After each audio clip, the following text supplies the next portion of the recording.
Bonjour à tous, dans ce premier numéro, épisode pilote d'On n'aime pas les animés. Donc avec qui c'est Art, on va parler de la saison d'automne 2020. Donc tout d'abord, Kiss, est-ce que ça va? Bonsoir Noodle, et oui, je vais plutôt bien en cette période de fête de fin d'année. Et toi, comment ça va? Ça va très bien, ça va très bien. Et donc Art, ça va aussi? Salut les gars, ouais ça va très bien ce soir. On va parler un peu naturellement donc, des animés qui sont sortis donc, cette saison d'automne 2020. Ce que j'ai fait, c'est que j'ai trouvé une liste, donc un classement des meilleurs animés d'après 25 000 votants, un classement d'un site occidental. Donc un classement des meilleurs animés. Et donc j'ai demandé donc, à Art et à Kiss d'essayer de deviner quel est le meilleur animé de la saison d'après les votants. Comme ça, on va Euh, discuter de tous ces ouais, animés. Donc qu'est-ce que vous pensez par exemple? Qu'est-ce qui pourrait être premier? moi, pour l'instant, enfin, je dirais que c'est soit Jujutsu Kaisen, soit la saison des IQ, là, en 4 par 2. Et pour moi ce serait Jujutsu Kaisen qui est je pense plus gros buzz de la saison on va dire. Eh bien, on va partir sur Jujutsu Kaisen du coup. C'était pas si loin. Il est top 4. Quatrième Jujutsu Kaisen. Mhm, d'accord. Et je C'est pensais que très c'était quand même bizarre ça. plus haut, ouais, je pensais que ce soit au moins deuxième, mais d'accord. Ouais. Non, on verra bien qui sera premier. Donc Jujutsu Kaisen, donc un animé donc du studio MAPPA, adaptation d'un manga à succès du Shonen Jump. Donc qui pourrait nous résumer un petit synopsis? Kiss par exemple? Oui, bien entendu. Alors, du coup, Jujutsu Kaisen, c'est un manga du Weekly Shonen Jump, qui est un manga de Gege Akutami. C'est un manga qui en gros va parler enfin, qui se déroule dans un setting du Japon contemporain, où on apprend qu'il y a énormément de morts, 10 000 je crois, morts inexpliquées, et beaucoup de portées disparues par année. Et on ne sait pas vraiment pourquoi. On suit un lycéen qui s'appelle Yuji Itadori.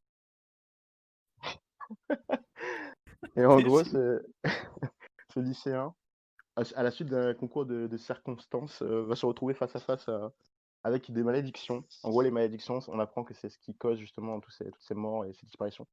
Et c'est un peu la matérialisation des sentiments négatifs des hommes. Et bah, suite à ça, le protagoniste, Itadori, Yuji, pour survivre, il va avaler le doigt, une relique, c'est le doigt d'un démon légendaire qui s'appelait Sukuna. Et en gros, il va se faire posséder par ce démon. Mais, incroyablement, semble pouvoir le maîtriser. Et du coup, on va suivre les aventures de Yuji et de ses amis dans une école d'exorcistes, enfin, une école qui entraîne des gens avec des pouvoirs à exorciser les démons. Et voilà, c'est à peu près le synopsis de Incroyable. base, j'ai envie de dire, de l'œuvre. Exactement. Quel synopsis. Et bah sinon, est-ce que t'avais check un peu le manga ou pas du tout Bah, j'avais check un peu le manga, les premiers chapitres. Donc Mhm. pour le coup, le premier chapitre, je trouvais ça assez commun, assez random, comme on dit. Je trouvais que le dessin était pas très beau.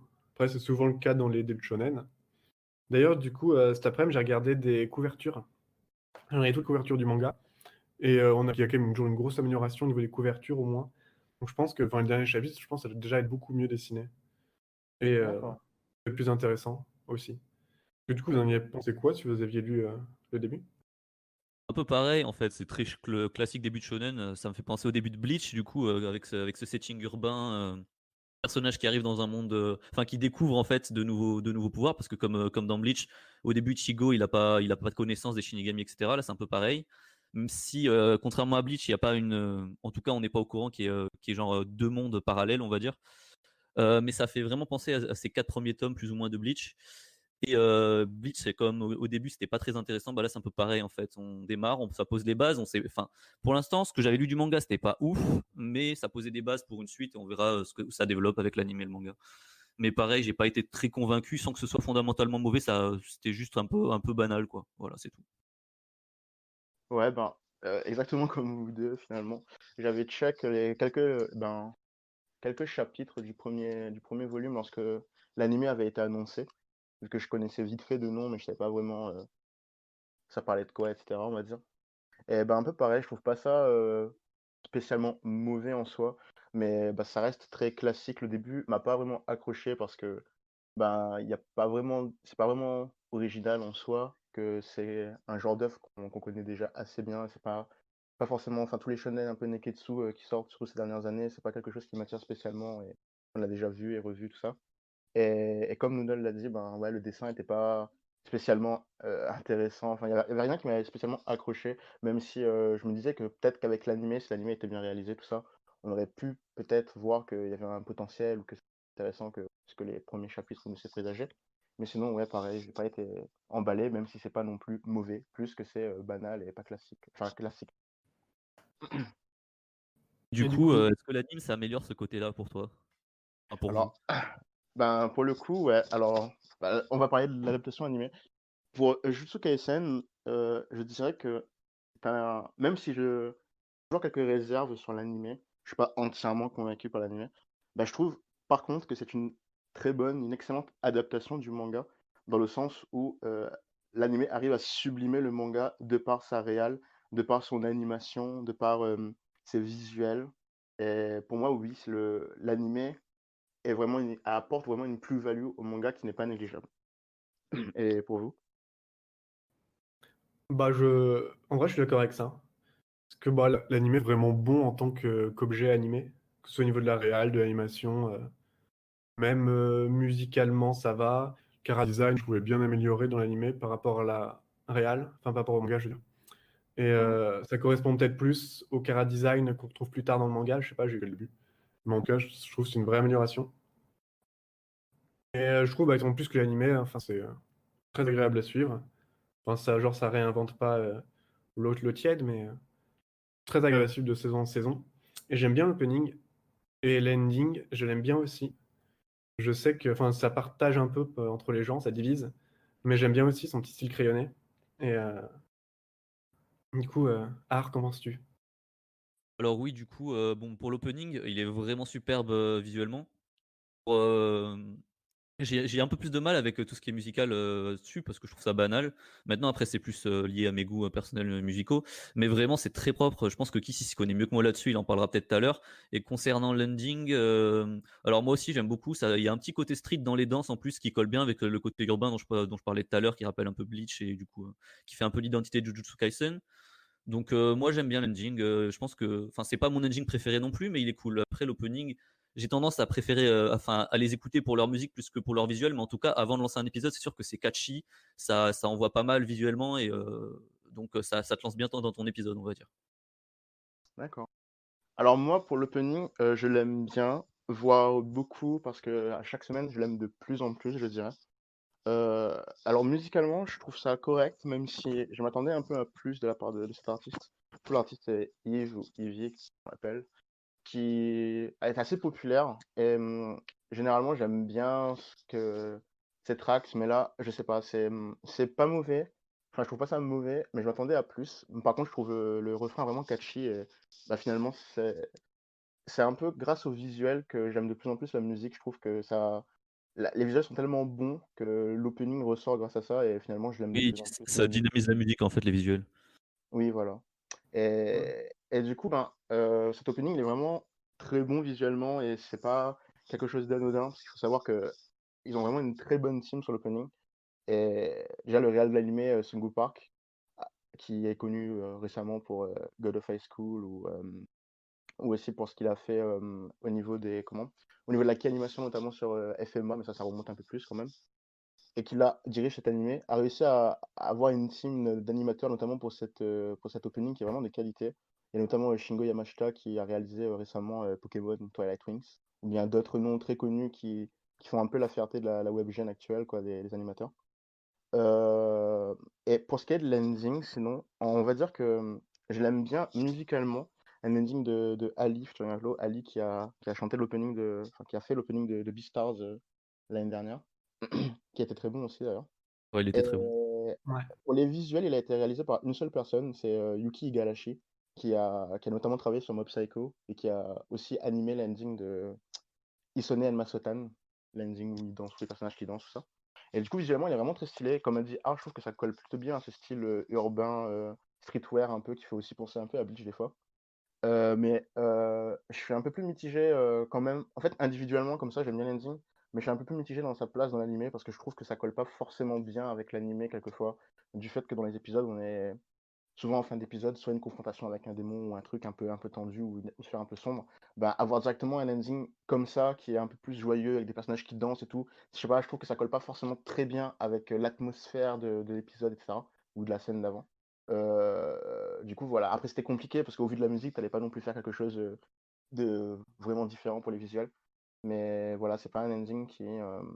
J'aime bien l'ending, mais voilà, il me sort un peu de l'épisode des fois, quoi. Ouais, je suis assez Ouais, non, d'accord. ça me paraît logique, ouais. Mm. C'est vrai que je me suis pas posé la question parce que voilà, mais je comprends ce que tu veux dire. Ouais.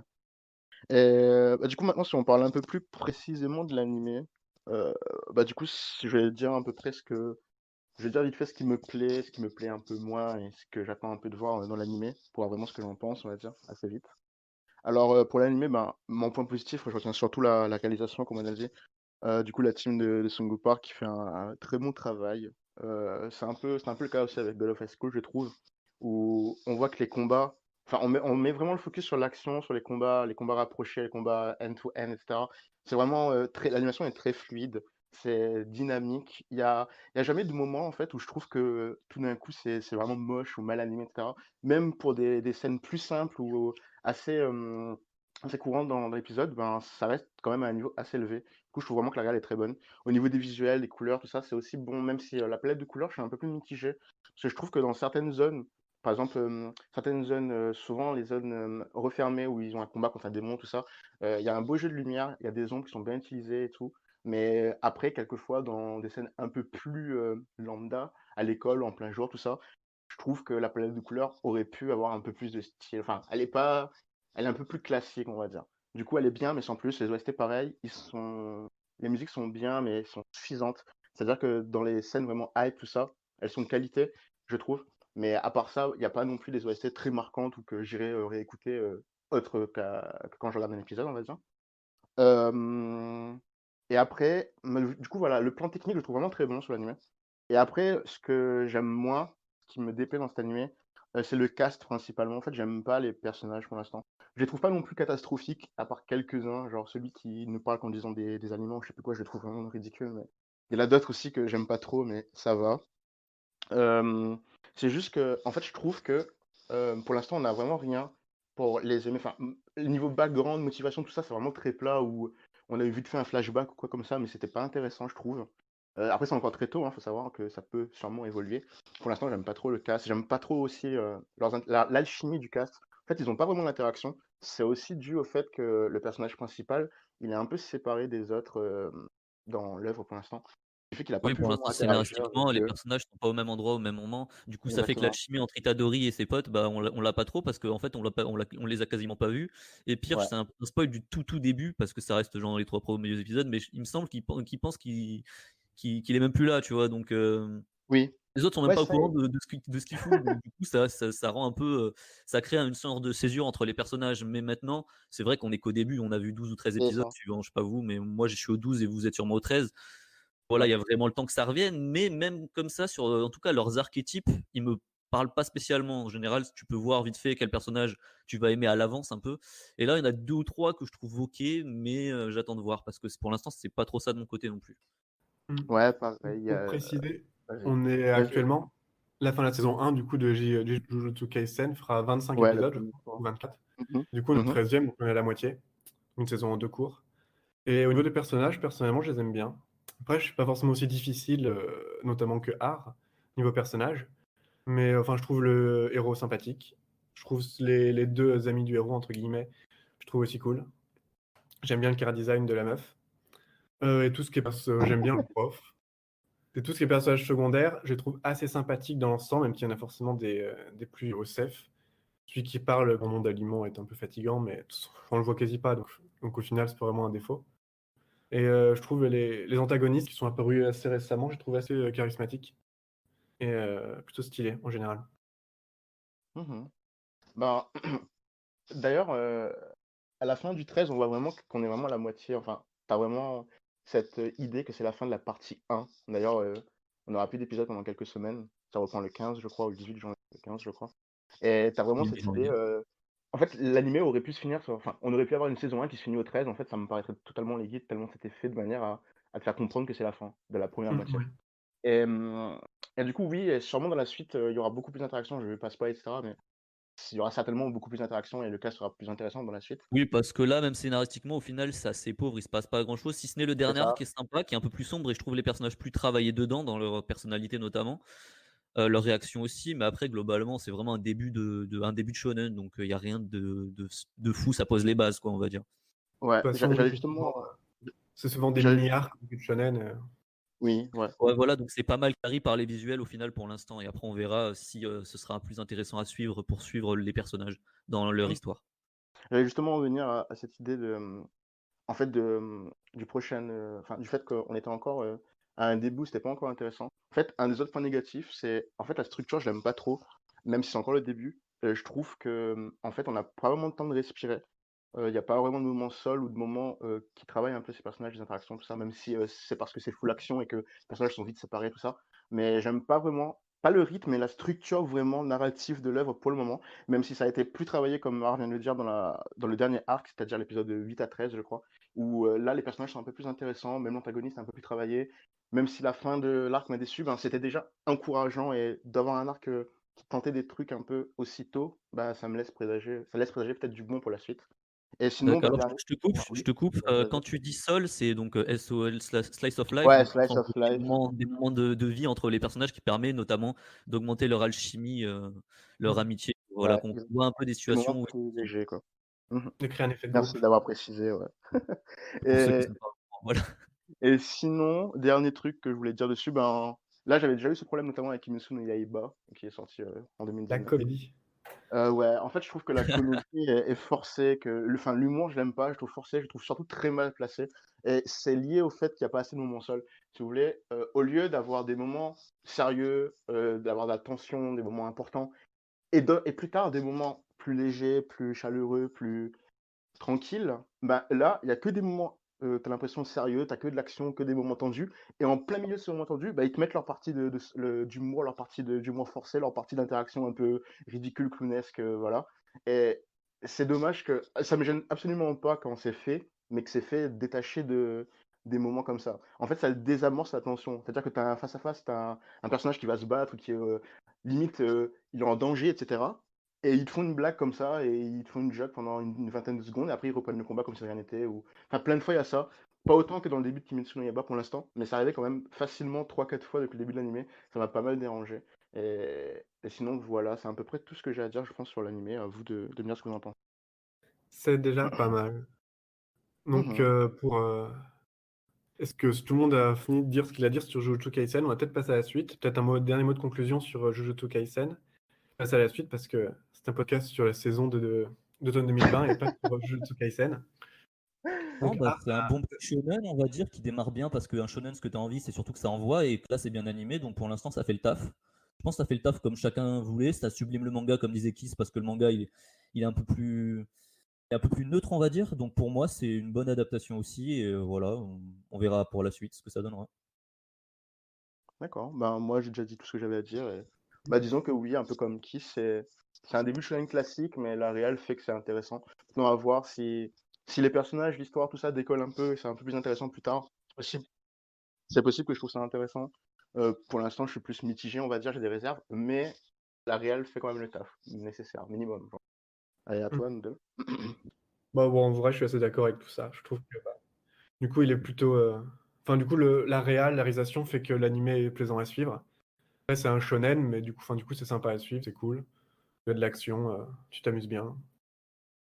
Enfin, c'est cool, quoi. En gros, c'est cool. En un mot, Jujutsu Kaisen, c'est plutôt cool, même si ça va jamais atteindre, je pense, des sommets d'inventivité. C'est pas du tout gâchis, voilà, quoi. Et du coup, passons à la suite. Donc, vous avez nommé Haikyuu. Haikyuu, Mhm. donc saison 4, partie 2, si j'ai pas de bêtises, C'est Oui. ça. pour, euh, pour celui qui serait top 1. Et donc, il est plus haut que Jujutsu Kaisen. Il est troisième. Ah, d'accord. Ouais, Je donc t'as ni m'attendais. Jujutsu ni IQ dans le top 1 ou 2 de la saison Ouais, 4 sur le sondage. Surprenant. ouais, vraiment assez étonné. Je pensais qu'il serait bah, du coup deuxième ou premier avec Jujutsu et quatrième, je crois. Quatrième. Mais ouais, troisième, ça m'étonne un peu. Après, pourquoi pas, ça dépend, on va dire, de. Vu que c'est un sondage qui me semble. C'est un sondage occidental, c'est ça? Occidental. Ouais, ça dépend, on va dire, dans chacun pays. Ça dépend des simulcasts, etc. Dans chaque pays, il La faut majorité américaine, j'imagine. Mais... voir, quoi. Ouais, faudrait Enfin, voir un peu ce qu'ils mettent en avant un site comme en chiffre. anglais, en tout cas. D'accord. Et donc, IQ, saison 4, partie 2. Donc, un animé du studio Production IG, adapté d'un manga sportif du Jump. Et donc, Art, est-ce que tu pourrais nous faire un petit résumé de IQ? On va faire très rapide parce que je pense que tout le monde connaît et puis c'est la saison 4. Mais en gros, c'est un petit jeune qui est un lycéen qui est assez petit et qui voit à la télé un joueur super petit qui est ultra fort et donc il a envie de se lancer au volley. Et il rencontre un des meilleurs passeurs du coup du Japon entier dans son lycée et ils vont se lier d'amitié, amitié, rivalité et progresser du coup dans les tournois lycéens tout simplement, comme dans la plupart des mangas de sport. Mais ça va être axé vraiment sur l'équipe aussi, hein. Il y a pas vraiment que deux personnages qui sortent du lot, vraiment. Même les équipes adverses sont mises en valeur. Et donc là, on est à la saison 4 du coup, du nouveau Hmm. tournoi du manga. Ouais. D'accord. Et du coup, c'est quoi, genre, D'accord. les points forts de l'œuvre, tu penses? Les points forts de l'œuvre, je pense que c'est le côté chill en fait. Il y a une alchimie entre les personnages et un humour qui est jamais trop lourd, en tout cas en général qui n'est pas trop lourd et qui correspond bien du coup avec l'œuvre et c'est toujours assez sympa à regarder. Tu passes du bon temps avec eux.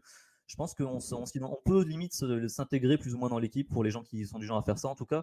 Et ça aussi met en valeur les adversaires, donc enfin pas les antagonistes, mais vraiment les adversaires du coup, qui ont tendance à être aussi assez attachants. Je pense à il y a Bokuto qui a beaucoup de fans. Moi, mon préféré c'est Oikawa.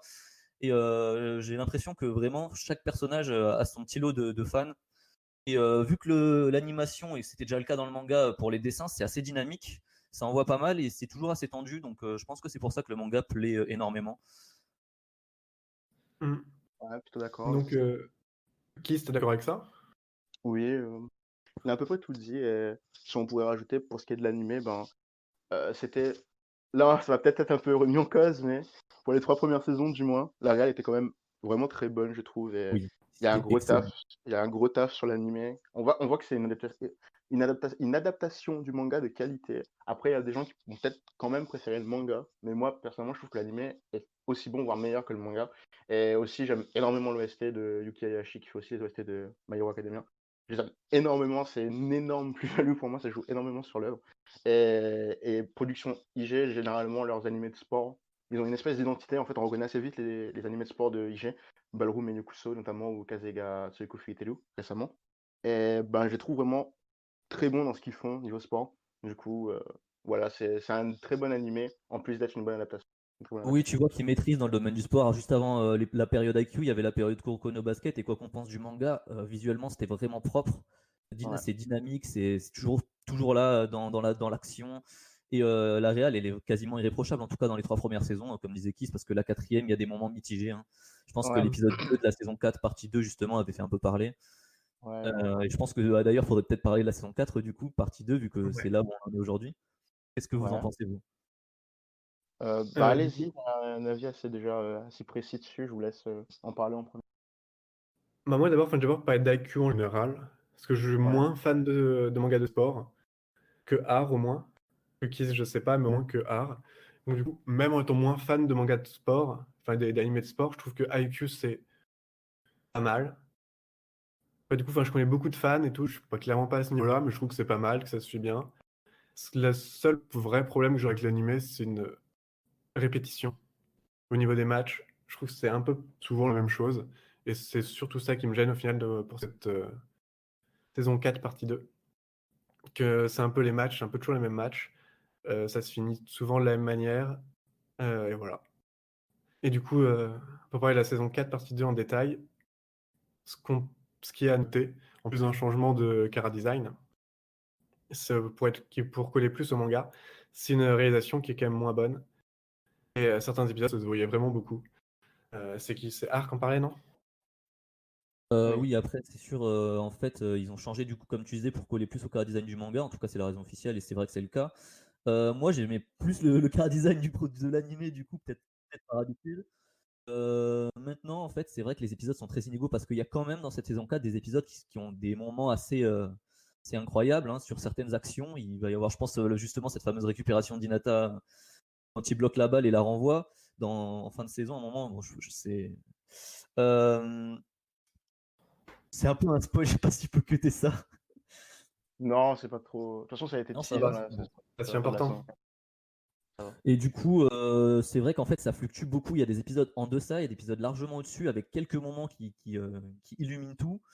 Je suis un peu mitigé en fait sur cette saison, hein, parce que vraiment ça va varier suivant les instants. Et j'étais aussi moins à fond, peut-être parce que 3 ans d'attente, hein. La saison 3, il me semble que c'était 2016. Donc c'est vrai qu'après avoir attendu, on n'est plus la même personne. Enfin, moi, j'ai plus autant accroché, mais je sais pas si c'est vraiment à cause de l'animé ou si c'est à cause de moi. Donc voilà pour mon avis personnel. J'ai pas envie de trop m'appuyer sur mon expérience personnelle qui peut être particulière parce qu'il y en a qui l'ont rattrapé entre temps. Mais moi, je les ai fait en saison, les saisons d'IQ, et c'est vrai que j'étais pas aussi à fond que d'habitude, peut-être pas parce que ça se répète un peu comme tu dis, on a l'habitude à force, mais bon, dans les mangas de sport, c'est un peu une obligation au final. Mmh. Et toi, Kiss, du coup, cette saison 4? Alors pour IQ saison 4, alors comme vous l'avez déjà dit tous les deux, c'est une saison qui est un peu plus mitigée que les autres. Il y a pas mal de personnes qui ont aimé beaucoup les 3 premières saisons, qui aiment beaucoup moins cette saison 4. Après, il y a quand même des gens qui l'aiment beaucoup quand même, mais c'est sûr qu'elle est plus mitigée que. En fait, je trouve que Oui, la réal de c'est pas la mauvais saison aussi. 4. Ouais, ouais. La saison 4, la réal, saison 4 globalement, même la part 1, part 2. En fait, le niveau de base, c'est-à-dire quand il se passe pas forcément des cuts ouf, des sakuga, tout ça, mais vraiment le niveau minimum, on va dire, de la réal, est en dessous du niveau d'IQ dans les 3 premières saisons. C'était tout le temps quali en fait. Même les passages où il se passait pas les trucs incroyables ou importants, etc.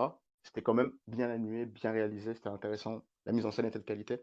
Là où de la saison 4, c'est un peu plus, voilà, c'est un peu plus mitigé, c'est un peu plus moins quali quelquefois quand c'est pas une scène importante, un passage important, quand c'est pas un cut très bien réalisé parce qu'on focus dessus. C'est moins intéressant, c'est sûr. Enfin, c'est moins bien réalisé, c'est sûr. Après, comme vous l'avez dit, il y a eu un changement de chara design qui colle un peu plus au manga. Aussi, dans le staff de IQ, savoir que les 2 personnes les plus importantes du staff, le réalisateur ainsi que le chief director, je crois, ne font plus partie du staff pour la saison 4. C'est le cas depuis la part 1. Par contre, le reste de la team IQ, en fait, c'est toujours les mêmes. C'est juste qu'ils ont pour beaucoup changé de rôle. C'est toujours les mêmes membres qu'avant, mais ils font plus forcément les mêmes choses. Et du coup, ben, moi, je m'attendais vraiment à moins aimer cette saison 4. Enfin, en plus, pour les 2 mêmes raisons que vous, à peu près. C'est-à-dire que moi aussi, je commence pas vraiment à me lasser, mais disons que je trouve que IQ, ça commence un peu à traîner. La structure, en fait, de l'œuvre, et c'est un manga de sport de toute façon, et c'est difficile de s'en sortir des fois dans des mangas de sport de ce genre, mais bon, c'est assez répétitif, ça traîne un peu, et on a moins de hype qu'à un certain moment. Et aussi, comme Art a dit, il y a toute cette idée d'attente. Parce que moi aussi, je suivais en saison, enfin la saison 3, la saison 2, je les ai vus en saison. Et ben, du coup, j'ai attendu longtemps. Et finalement, comme c'était un peu en dessous, quelquefois, notamment au niveau de la réal, ben, ça m'avait déçu. La saison 4, Part 1, en fait, j'avais trouvé assez bonne. C'est peut-être la saison que j'aime le moins maintenant, mais elle était quand même correcte, je trouve quand même bien. Et la saison 4 Part 2, du coup, j'ai pas du tout aimé les 2 premiers épisodes, mais vraiment pas du tout, du tout, du tout. C'est les 2 épisodes que j'aime le moins de tout IQ, je pense. Et en plus, pour l'épisode 2, parle même pas de la qualité, parce que en fait, vous en avez parlé un peu, mais il faut savoir que l'épisode 2, il est outsourced, c'est-à-dire qu'il a été réalisé pas par Production IG, mais par un studio de sous-traitance, du coup le studio Fortune. C'est quelque Ouais. chose qui se fait souvent dans les animés, tout ça. Enfin, souvent. C'est pas la première fois que ça arrive, ça se fait pas mal de fois dans certains animés. Pour IQ, c'est extrêmement rare. Il faut savoir que de tout IQ, c'est seulement le 2e épisode qui a été réalisé par un studio sous-traitance. Le premier était dans la saison 1, c'était le 15 ou le 17, je crois que c'est le 15. Et après, en connaissance la période en fait où IQ a été réalisé avec le coronavirus, etc., tous les problèmes de planning qu'il y a eu. Je trouve ça honorable qu'il y a qu'un seul épisode qui était vraiment un peu en dessous, vraiment, que les autres. Du coup, voilà. Et moi, je vais même pas tenir compte de ça, en fait, enfin, du fait que ce soit un autre studio, tout ça. Je vais pas en tenir compte. Mais les 2 premiers épisodes, même sur ce qui se passe, même sur la mise en scène, sur l'utilisation des OST, sur les dialogues, sur tout, sur le déroulement du match, ce qui se passe dans le match, j'ai trouvé ça vraiment nul, en fait. Genre, je trouvais ça vraiment affreux. J'avais presque pas envie de continuer la saison à ce moment-là, tellement ça m'avait extrêmement déçu. Et je pensais que c'était aussi parce que je me lassais d'IQ, que j'aimais plus IQ.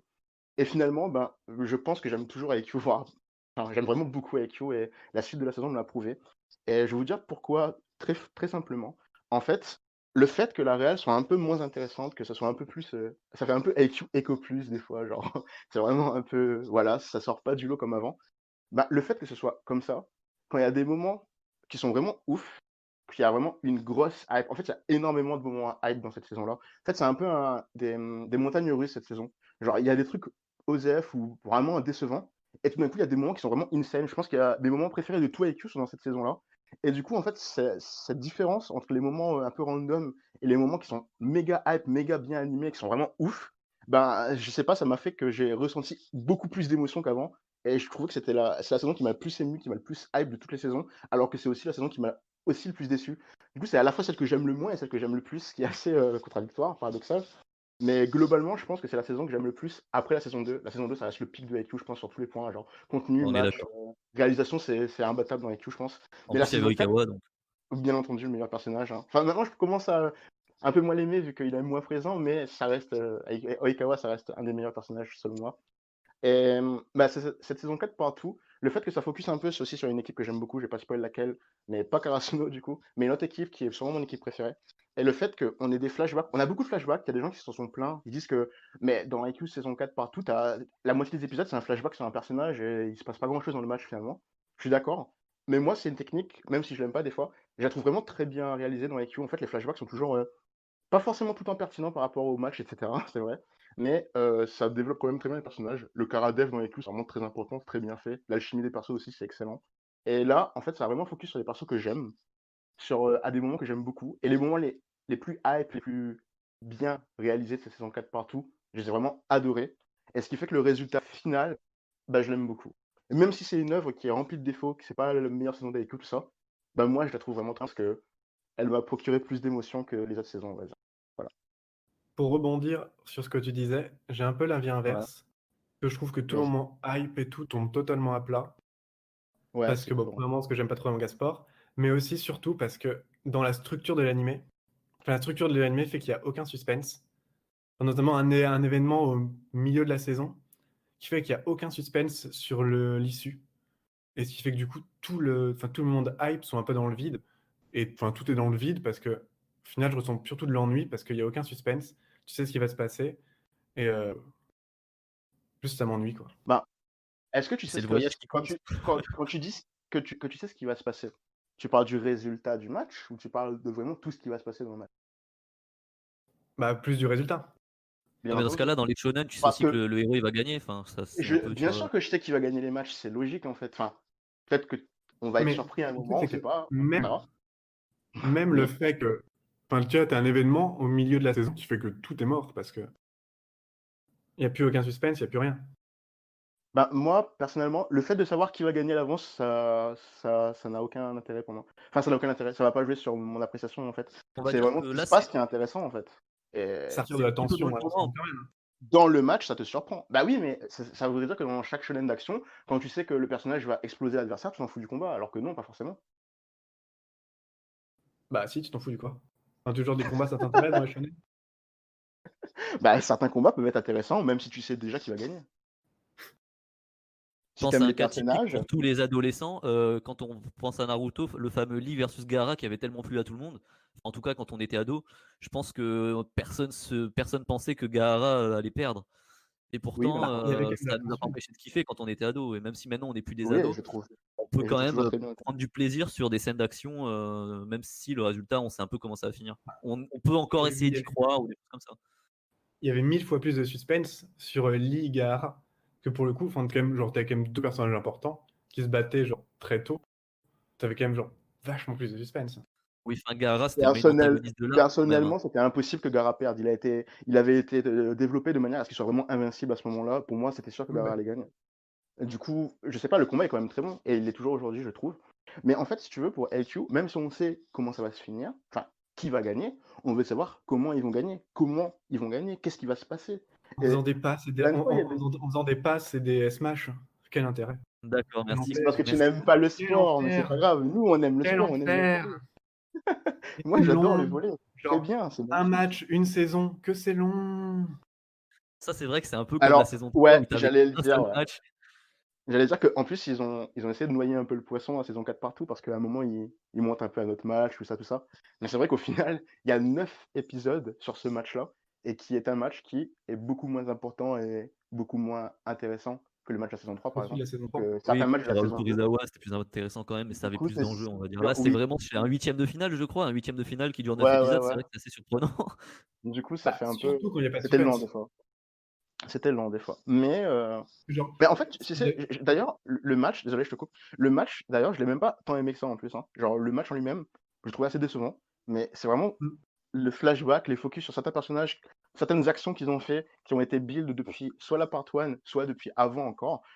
Plein de choses, en fait, qui m'ont touché beaucoup plus que le match en lui-même. Parce que le match, je l'aime pas tellement, hein. C'est un des matchs que j'aime le moins de. Enfin, à part les tout premiers, c'est un des matchs que j'aime le moins de Karasuno, l'équipe le match n'est pas principale. très bon, oui. Puis genre, Mais ça voilà, le monte match est jamais pas très haut, intéressant. quoi, Mais il y a quand même dans le match. beaucoup de moments que j'ai adoré, quoi. Et beaucoup de moments qui étaient très hype. Et moi, les moments hype, ils étaient bien faits. Du coup, ça m'a plu par rapport à ça, on va dire. Ouais, je pense D'accord. qu'on en a assez dit sur IQ avant que Art veut rejeter quelque Oui. chose. Non, justement, je pense qu'il faut peut-être passer à la suite, Ouais, sinon on va pareil. vraiment durer 4 jours. Ah, d'accord. Et donc, du coup, quel animé serait l'animé de la saison d'après ce site internet? Alors moi, il y en a 3 que j'ai en tête, mais je sais pas, je laisse peut-être, je peux dire, j'en vois plus que 3 moi, en tout cas. Et j'allais dire que je laisse Art le dire. Je sais Bah, pas. vas-y, Art, donne-en un. Ouais. En un parmi les 3, alors on va partir sur Tonikaku Kawaii. Tonikaku Kawaii, qui est 5e. Ah, Ah, bah ça va peut-être être les 2 autres du coup. Ouais. Bah, après, ce qu'il y a noté dans ce top, c'est que genre les 6 premières animés, genre c'est assez sérieux. Enfin, genre, il y a rien de choquant ce qui soit, je trouve, dans le top 6. Mais après, par mhm. contre, tu peux avoir genre des bons animés qui seront genre, je sais pas, 25e, quoi. Mais au niveau des 6 D'accord. premiers, c'est pas spécialement choquant. Donc, du coup, Tonikaku Tonikaku Kawaii, Kawaii. que j'ai pas vu, qui est donc un animé de Seven Arcs et qui est adapté d'un manga. Donc, je sais pas si Art ou Kiss voulait faire un petit résumé.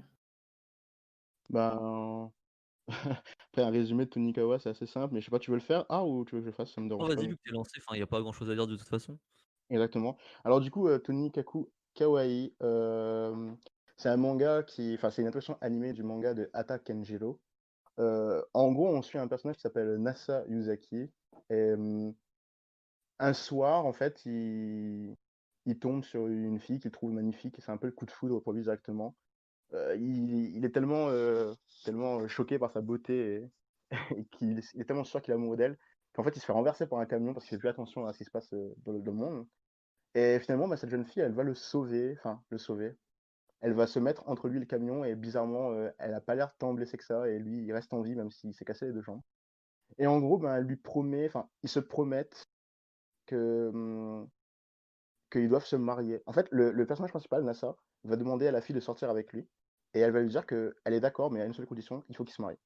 Et plusieurs années plus tard, alors que Nasa continue à espérer, etc., et à travailler dur en tant qu'étudiant pour pouvoir un jour espérer se marier avec elle, etc. Ils ont plus aucun contact d'ailleurs. Ben, un beau jour, elle réapparaît, elle sonne à sa porte et elle est là et elle dit ben, vas-y, on se marie et voilà. Et voilà, c'est le synopsis de base de Tony Kakukawaii.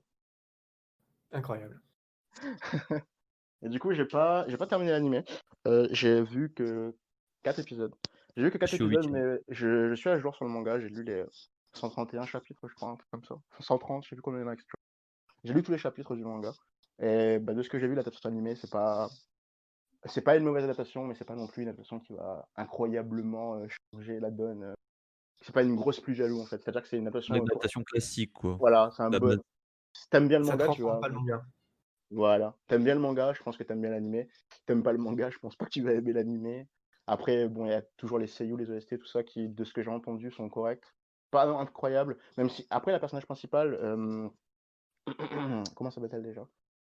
Tsukasa. Tsukasa, je l'aime bien. Je l'aimais déjà beaucoup dans le manga, je l'aime bien. Ça, c'est ouf, fait un bon taf.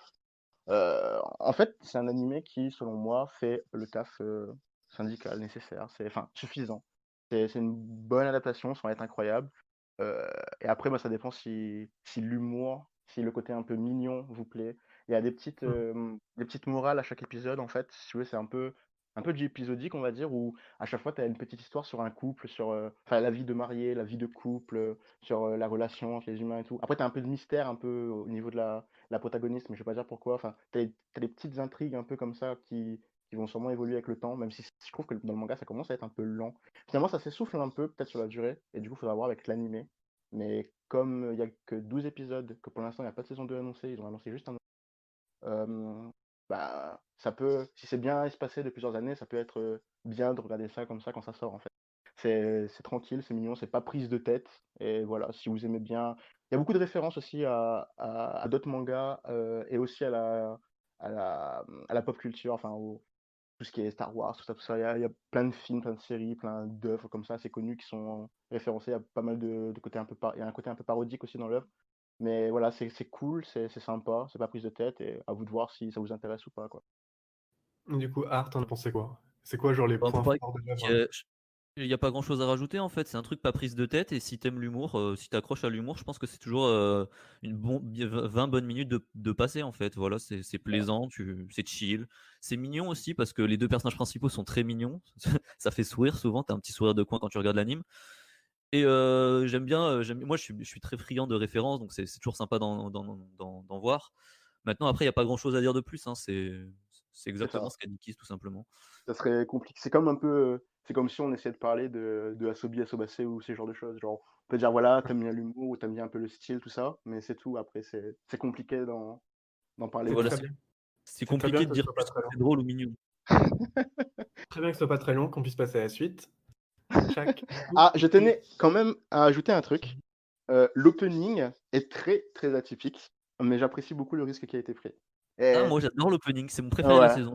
ben moi je Atypique dans sais quel pas sens? si mon Ah, préféré, mais j'adore, c'est abusé, mais je l'aime énormément, mais je sais qu'il est, en fait, il est vraiment très mitigé. Il y a beaucoup de personnes qui adorent l'opening, genre c'est leur opening préféré de la saison ou de l'année, et il y a beaucoup de personnes qui détestent l'opening. Pour eux, c'est une hérésie. Mais moi, je le trouve vraiment très cool et j'apprécie le risque qu'ils ont pris pour l'opening. Voilà. Et pour l'artiste choisi surtout. Ok. C'est intéressant tout ça. Et du coup, Kiss, d'après toi, quel serait Oui. l'animé numéro 1 de la Bon, liste? du coup, si ce n'est pas tout ce qu'on a dit, je vais tenter le Majo no Tabi Tabi. Majo no Tabi Tabi, Wandering Witch, The Journey of Elena, qui est Tintin deuxième. Ah, ah là là. D'accord. Donc Alors, Majo no Tabi Tabi, donc un animé de C2C, adapté d'un light novel, qui était mhm, genre pour moi une des plus grosses attentes de la saison. pareil. Genre, je sais que pour Art aussi, pour Kiss, je Moi sais aussi. pas. Ah oui, moi aussi, surtout. Moi, je l'attends depuis plus d'un an, cet anime.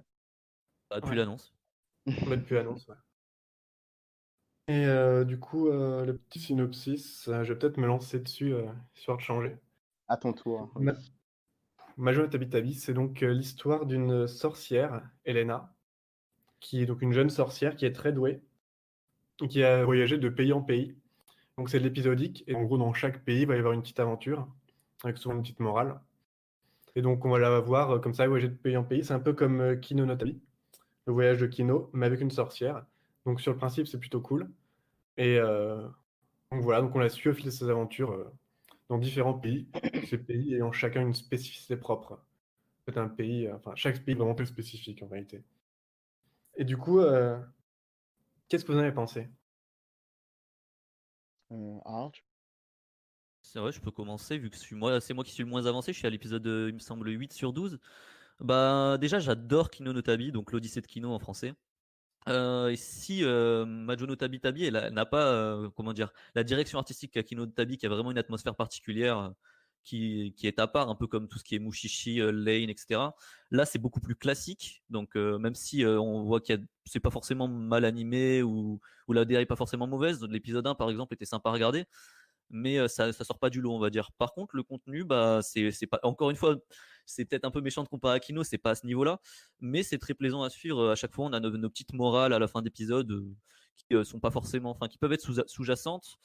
Je trouve que chaque épisode indépendamment est toujours. Il me semble qu'il n'y a pas un seul épisode qui m'a pas plu, même si parfois il y a quelques petits problèmes. Je pense à l'épisode 2 qui est un peu trop rapide dans sa conception. Je pense que l'épisode 2, en fait, il est séparé. Il y a deux histoires séparées qui, du coup, sont peut-être un peu trop courtes.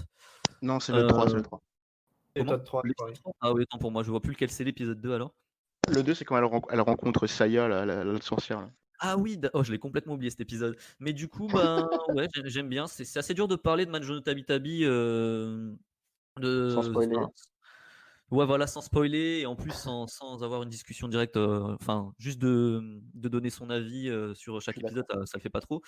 Mais je pense que si vous aimez ce genre d'animé épisodique qui propose une petite histoire, qui a sa résolution dans le même épisode, ça peut vous plaire. Maintenant, oui, je sais vraiment pas trop quoi rajouter pour l'instant. Ah, Donc, le je truc, laisse. c'est que, genre, c'est pas Oui. au niveau de Kino no Tabi, mais donc, c'est difficile d'être au niveau de Kino no Tabi. Mais du coup, je trouve que c'est quand même. Enfin, genre, c'est bien, quoi. Chaque histoire est bien, chaque Oui. épisode est bien. Ça va jamais être excellentissime, mais c'est toujours bien.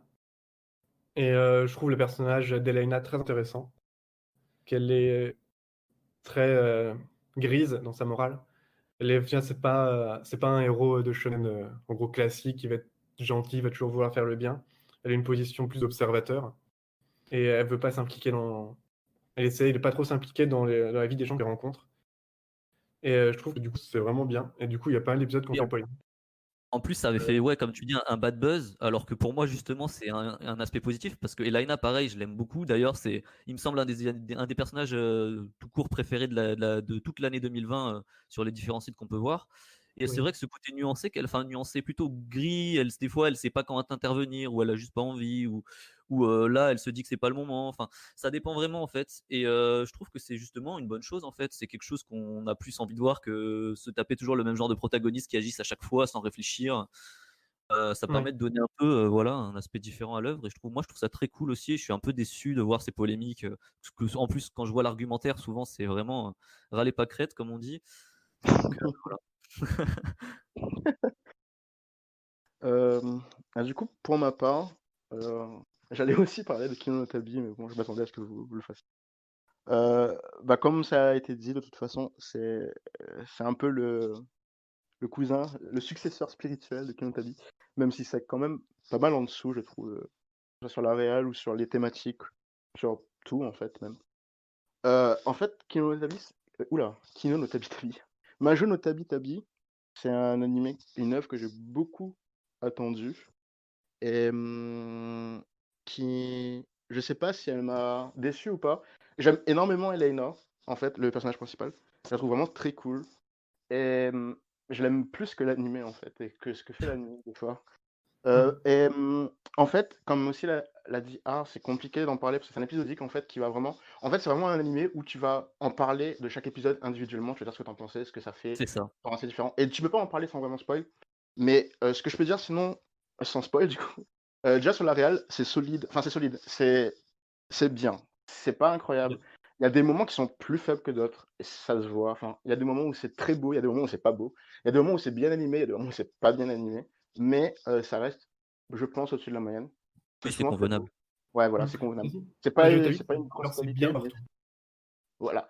Alors, justement, j'allais en venir. Merci. En fait, j'avais oublié de le dire. Et comme tu as dit ça, ça m'a rappelé ce que j'allais dire. En fait, je trouve, moi, que plutôt que de dire que Majono Tabi Tabi est bien partout, je trouve que Majono Tabi Tabi, c'est une œuvre qui n'a pas de gros défauts. Mais je trouve qu'elle n'a pas de grosse qualité non plus. En fait, je trouve que c'est une œuvre Elena. qui. Et je dirais même pas qu'elle prend pas de risques, parce que je trouve que c'est une œuvre qui prend des risques. Mais oui, Elena est une qualité, c'est vrai. Mais en vrai, je trouve que c'est plutôt qu'elle fait pas le truc désastreux, plutôt qu'elle fait des trucs très bien. Et par contre, il y a beaucoup d'épisodes qui ont fait polémique, et ironiquement, paradoxalement, c'est les épisodes qui ont fait polémique qui me plaisent le plus. Je trouve que c'est les plus risqués, les plus intéressants dans ce qu'ils veulent raconter, dans ce qu'ils essaient de faire. Euh, il y a des épisodes où j'ai trouvé le concept intéressant, mais l'exécution, en fait, c'est souvent ça, moi, je et je pense que c'est ça le souci que j'ai avec l'animé un peu. J'aime bien l'animé, mais j'ai quand même pas mal de soucis avec. Et les soucis que j'ai, c'est le fait que souvent les concepts, ou la thématique, ou ce que ça essaie de faire, ce que ça essaie de raconter, c'est intéressant, mais l'exécution ne l'est pas autant. Et dans la deuxième partie de l'animé, il y a pas mal d'épisodes que je trouvais assez mauvais par contre. La première partie, ça va, mais dans la deuxième moitié, il y a mes deux épisodes préférés, je pense. Mais il y a aussi les 3 ou 4 autres, c'est des épisodes que j'aime pas. J'ai notamment les deux, enfin, il y en a 12. Le 10 et le 11, je les aime pas. En plus, ils se suivent un peu, on va dire, et je les aime pas. Par contre, le 12, c'est le meilleur épisode pour moi. En plus, il est un peu, entre guillemets, méta, parce que vis-à-vis des critiques qui ont été faites sur l'animé, du coup, on Ouais. va pas spoiler pourquoi ni comment, mais en connaissant ce qui se dit sur l'animé, etc., bah, voir l'épisode 12, c'est vraiment marrant, parce que je trouve que c'est vraiment. C'est comme si l'auteur a fait. Enfin, l'auteur. Il est assez différent du LN, même si ça reste un peu la même thématique. Mais l'épisode 12, c'est un peu comme un pied de nez de l'auteur envers les détracteurs de l'œuvre, du coup c'est assez marrant. Et Ouais, c'est vraiment, quand je l'ai vu, j'ai vraiment dit, tiens, c'est une réponse de l'auteur aux c'est critiques sur le exactement ça. personnage principal. On aurait dit une réponse en fait. Et pour finir, en fait, un des trucs que j'aime le plus avec Majo no Tabitabi, c'est que pas mal de fois, l'animé, je l'ai trouvé facile. Ça, c'est un défaut. J'ai trouvé facile, en fait, dans le fait que, en fait, comme on ne connaît rien du monde, comme on ne connaît pas vraiment comment ça fonctionne dans certains épisodes, comme on ne sait pas vraiment comment le pouvoir des sorcières, etc., ou comment leur monde fonctionne, évolue, surtout que tous les mondes, enfin, les villages sont assez différents, tout ça. Il y a pas mal de facilités, en fait, dans l'œuvre, de trucs on peut pas prédire parce qu'on n'a pas assez d'infos, si vous voulez. Enfin, en fait, ça sort un peu de nulle part, des fois. On te pose un problème, et la solution, c'est un truc, mais ça paraît bête parce que c'est un truc logique, mais la logique dans leur monde et pas dans le nôtre, en fait. Et moi, ça me dérange parce que c'est pas tease, c'est pas préparé, c'est pas build et qu'on peut pas le savoir. Et l'animé, par contre, à chaque fois, revient sur ces points.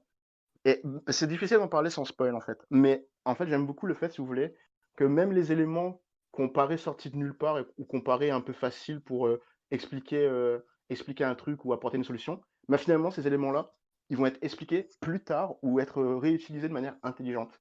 Et ça l'a fait 3 fois dans l'animé. Et ben, je trouve que c'est bien fait. Voilà. Et je trouve que c'est. Finalement, quand tu as fini l'animé, tout l'animé, bah, tu te rends compte que si tu prends l'ensemble, c'est quand même un animé intéressant et qui fait bien certaines choses, enfin, qui fait bien les choses.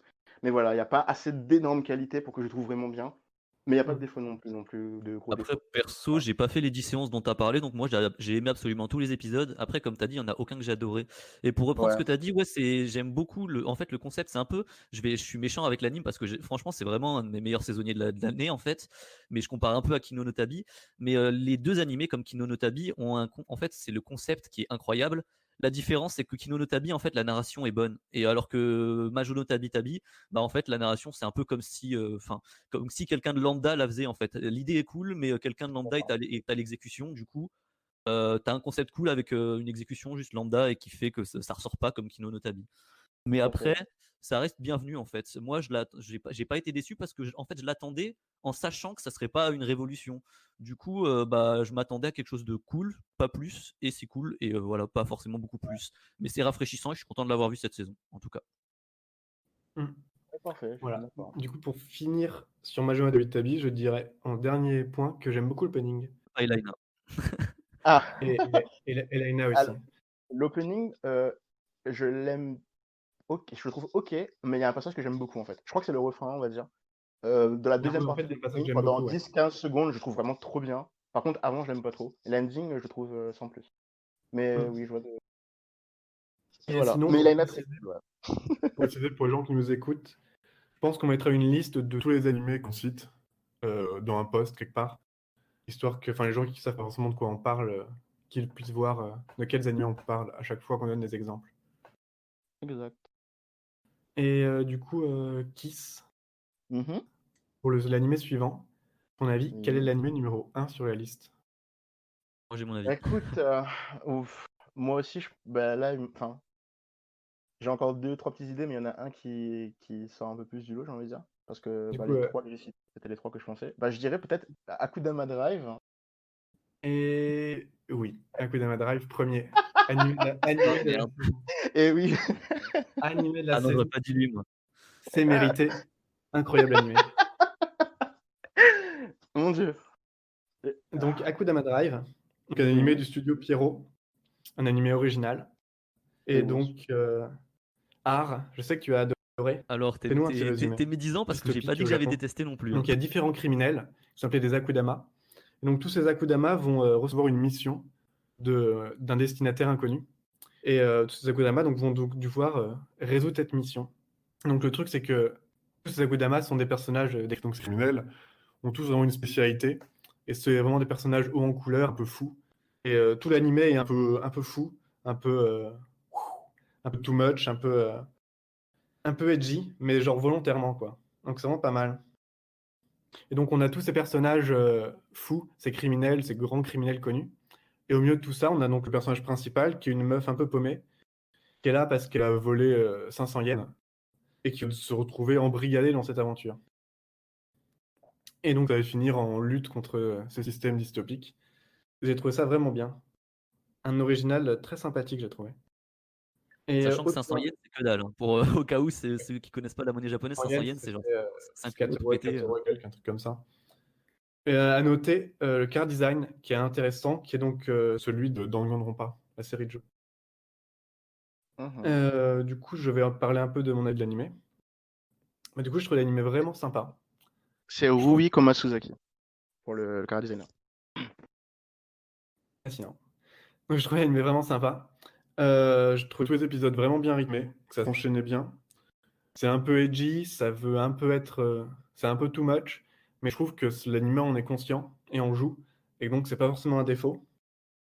Et je trouve la réalisation bonne. Je trouve que les couleurs sont bonnes, les lumières sont bonnes. L'animation lors des scènes d'action est bonne aussi.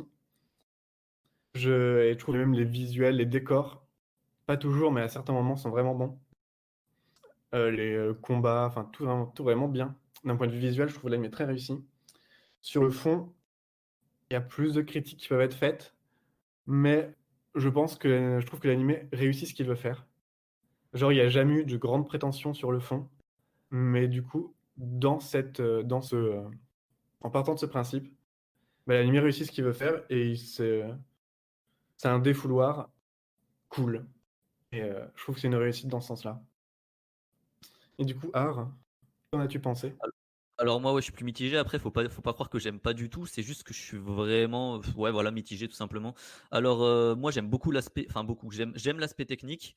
L'animation, pas toujours. Alors des fois c'est cool, des fois c'est plus moyen. Il y a quelques enfin il y a quelques zooms plutôt qui sont vraiment très sympas. Mais ce qui sort du lot, c'est vraiment l'ambiance, enfin l'ambiance visuelle. Donc avec des teintes un peu sombres, violettes aussi, correspondent d'ailleurs à la couleur de cheveux, des mèches de cheveux de la héroïne. Cet univers cyberpunk, voilà, qui ressort très bien. Donc les néons, voilà, tout ce qui va un peu avec ce style Blade Runner, qui personnellement me touche de toute façon, vu que j'adore ce genre d'œuvre. Euh, Maintenant, je trouve ça un peu trop. Ah, il y a quand même un truc que j'aime bien, c'est dans les transitions. Si vous avez joué au jeu Danganronpa, quand vous avez un transition de décor, il y a les décors qui partent du sol comme un peu une maquette qui se construisent. Et ça, c'est Ah repris oui. dans l'anime. Et je trouve ça très sympa. Je trouve que c'est original, en tout cas, si on n'a pas joué au Danganronpa. Et ça, c'est une bonne idée d'avoir repris cet aspect-là. Maintenant, après, ouais, le fait que le scénario et que les personnages, je les trouve très très bancals, ça m'empêche de trouver l'animé vraiment bon parce que même s'il y a toutes ces couleurs, cet aspect visuel qui est cool, globalement, ça me transcende pas non plus. J'aime bien, ouais, voilà, comme je disais, quelques aspects, mais j'ai pas pris une claque graphique non plus. Loin de là, parce qu'il y a quand même des plans un peu moyens, un peu plus banals. Euh, comme je disais, le scénario, j'ai pas fini, moi je suis qu'au 8, il me semble que Noodle a fini, mais c'est vraiment, enfin, ça casse pas trois pattes à un canard, comme disait mon père. Et les personnages, bah, en fait, c'est des clichés, mais c'est volontaire. D'ailleurs, ils ont, comme disait Noodle, une caractéristique et leur nom va être, par exemple, va y avoir un docteur et on va l'appeler Doctor. Le souci, c'est qu'en fait, faire un personnage volontairement avec une caractéristique, ça le rend pas plus intéressant. Donc, il y a un gros bourrin et son nom, c'est Brawler, je crois. Ça veut dire, en gros, il tabasse, quoi, c'est un bagarreur. Mais c'est pas parce qu'on a voulu en faire un bagarreur que ça le rend intéressant. Parce que, enfin, et du coup, je trouve que toute la team, en fait, est pas vraiment incroyable. Les alchimies, on a de temps en temps entre deux personnages qui peuvent être sympas. Mais sur l'ensemble, en gros, ça va être toujours peut-être des duos ou des choses comme ça qui sont un peu mieux. Mais je trouve pas ça spécialement intéressant à suivre, même dans leur dialogue. Et il y en a vraiment qui sont chiants. Je pense à l'assassin qui est insupportable. En fait, le personnage est tellement volontairement cliché que ça devient vraiment dur à suivre. Il est vraiment lassant rapidement. Après, c'est pas mauvais. Comme dit Noodle, il y a quand même un côté un peu.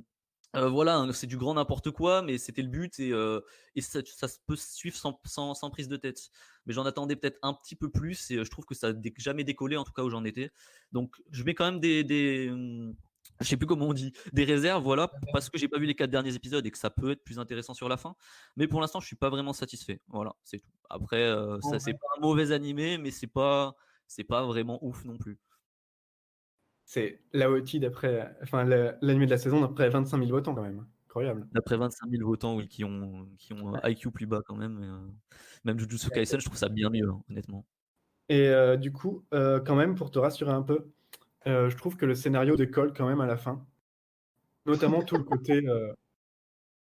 Il y a Kiss qui Allez, rigole, qui arrive. Notamment tout le côté lutte contre le système. Et c'est vraiment genre plus développé à la fin. Et je trouve les derniers épisodes vraiment bons. Parce que là, Et c'était un peu caricatural quand même, avec les petits sketchs et tout, les petites scénettes. Ça les, fait vraiment voilà, caricature de cyberpunk qui veut dénoncer quelque chose, sauf que ça le fait pas très bien. Où j'en étais. les scénettes, j'aime bien. Les petites scénettes diégétiques avec des marionnettes, je trouve ça assez sympa. C'est assez kitsch, mais j'aime bien. Ah, c'est pas le côté kitsch qui me dérange, ça me fait un peu penser à Danganronpa justement, mais je trouve Monokuma quand même plus. Bah, il a un rôle plus important évidemment, mais voilà. Après, c'est un 12 épisodes, faut pas oublier que c'est un 12 épisodes, donc il y a pas la même ambition que des grandes œuvres. Mais du coup, bah, pour moi, je trouve que ça sort pas du lot au final. Un peu sur les visuels, mais c'est tout. Par contre, pas de personnages, enfin le côté totalement unidimensionnel, enfin c'est Oui, exactement c'est comme volontaire. dans Danganronpa. Et c'est Comme pareil. Danganronpa. Sauf que dans Danganronpa, je trouve ça plus intéressant parce que tu t'impliques. Enfin, en tout cas, dans l'anime, là, j'aime pas l'anime, mais le jeu, c'est toi qui joues, c'est toi qui cherches les solutions, etc. Ça te rapproche un peu, bon, pas tout le casting évidemment, mais ça te rapproche de certains personnages. Alors que là, à part peut-être la héroïne qui est quand même un peu, même si elle est un peu coconne, elle est quand même un peu mimi, tu vois, t'aimes bien la suivre, mais à part ça, Mm. limite le plus attachant, c'est un peu le couillon là, le couillon de service, l'arnaqueur, parce que du coup, bah, il a plein de défauts et, et ça le rend un petit peu attachant, mais franchement, ça vole pas haut, quoi. Ah bon. En tout cas, je trouve que c'est un animé à tenter, au moins. Oui, je dis aux gens de tenter, franchement, faites-vous votre avis parce que ça peut plaire, je pense, à un peu n'importe qui, comme Rémi Gaillard. Et, les bonnes refs. voilà, après, ça peut plaire ou ne pas plaire. Voilà, enfin, c'est un peu facile de dire ça, mais je pense que tout le monde peut tenter. Voilà, vous pouvez pas savoir à L'animé, l'avance. genre ça peut ne pas plaire, mais l'animé a des arguments, au moins. Voilà, c'est ça, c'est un peu dur à l'avance, à part si vous aimez les trucs edgy. Si vous aimez pas, ça veut pas dire que vous aimerez pas en fait. Même moi, hein, je dis que je me plains un peu, mais je trouve ça juste moyen, quoi. C'est pas non plus fondamentalement pas ouf.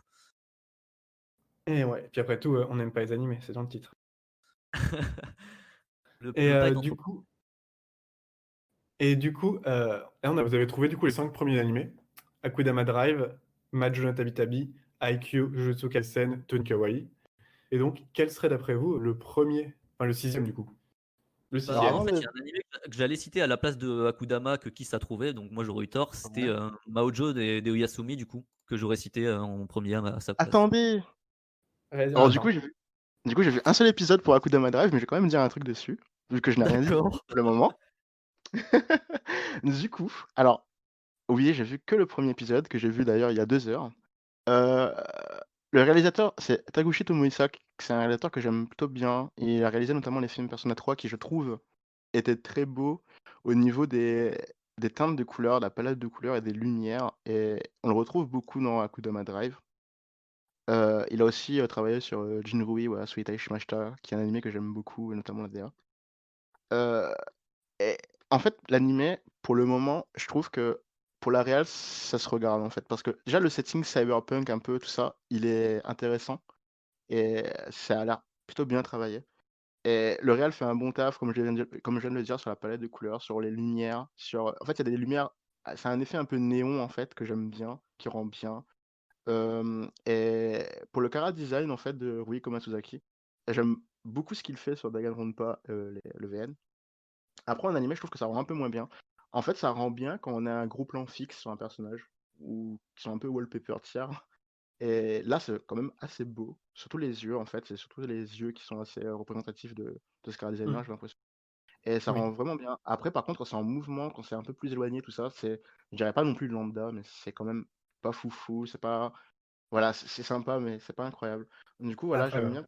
La réal, je trouve quand même ça, sympa. Désolé. L'animation de ce que j'ai vu. là, je vais rien dire, mais l'animation de ce que j'ai vu était correcte, sans être incroyable, mais j'ai vraiment rien vu, du coup, c'est pas super pertinent pour l'instant. Et bah voilà, je pense que c'est un anime qui se regarde beaucoup plus sur la forme que le fond. Et bah, comme Noodle l'a dit à ce qui paraît, enfin, d'après Noodle, ça décolle un peu plus vers les derniers épisodes. Alors voilà, disons que si ça vous accroche pas trop au niveau des personnages, du synopsis et tout, des thématiques, ben accrochez-vous un peu si au moins la réal vous intéresse. Sinon, si vous êtes là que pour la réal, que pour la forme, que pour les couleurs, tout ça, l'animation, tout ça, ben vous devriez, je pense, aimer. Et tu voulais dire quoi, Noodle? Ouais, bah, juste pour revenir sur les character design, c'est normal que ce soit un peu lissé en animé, quoi. Oui, c'est normal. Et sinon, ce serait trop compliqué à mettre en scène. Ouais. Et du coup, Mahojo de Oyasumi, qui Mhm. est 6ème. Et ben voilà, les 6 Donc premières. on avait le top 6 en fait. Trouvé le top 6. Du coup, ça va pas être pratique pour parler des animés suivants. Ah, moi, je peux Donc, parler Mahojo après. de Oyasumi, il y a que moi qui l'ai vu, non? Moi j'ai vu Euh, un épisode que j'ai trouvé J'ai rien excellent, vu. enfin excellent, très bon en tout cas, mais j'ai vu qu'un épisode. Moi, j'ai Ah, rien ok, vu, ouais. du coup, je vais en parler, puis après, je donnerai la parole à Har. Donc, Mahojo de Oyasumi, un animé de Doga Kobo, adapté d'un manga. Donc, je sais pas si vous connaissez Doga Kobo, mais du coup, c'est Doga Kobo qui fait du Doga Kobo. Donc, je suis spécialisé dans Exactement. des adaptations de comédie légère, avec des persos féminins au centre. Et du coup, dans Mahojo de Oyasumi, c'est ça. Et Doga Kobo, c'est toujours sympa, mais c'est jamais ouf. Et je trouve que Mahojo de Oyasumi sort un peu de ça. Je trouve que c'est le meilleur Doga Kobo que j'ai vu. Et une des raisons, ça pourrait peut-être être que, du coup, le personnage principal est une jeune fille, mais tous les autres personnages, enfin la plupart des autres personnages sont masculins, enfin sans qu'il y ait de romance ou autre, vraiment.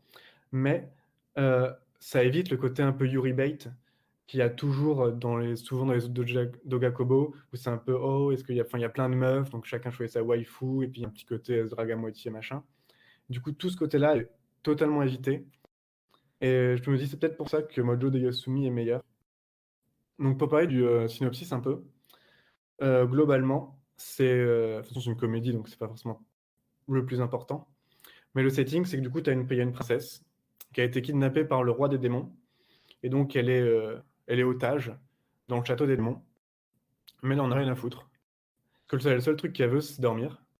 Et donc, dans chaque épisode va être divisé en plusieurs parties. Et donc, dans chaque partie, elle va essayer de trouver euh, comment améliorer son sommeil. Et donc, par exemple, elle va vouloir se créer un oreiller, je sais pas, un meilleur oreiller. Donc, elle va se balader dans le château, mais en ayant rien à foutre de tous les démons, pour se créer son meilleur oreiller.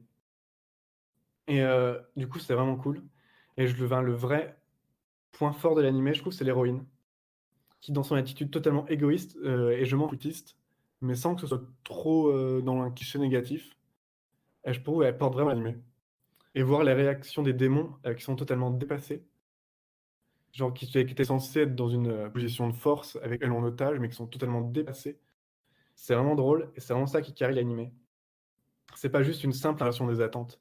Ça va plus loin que ça, et je trouve l'humour plutôt bon.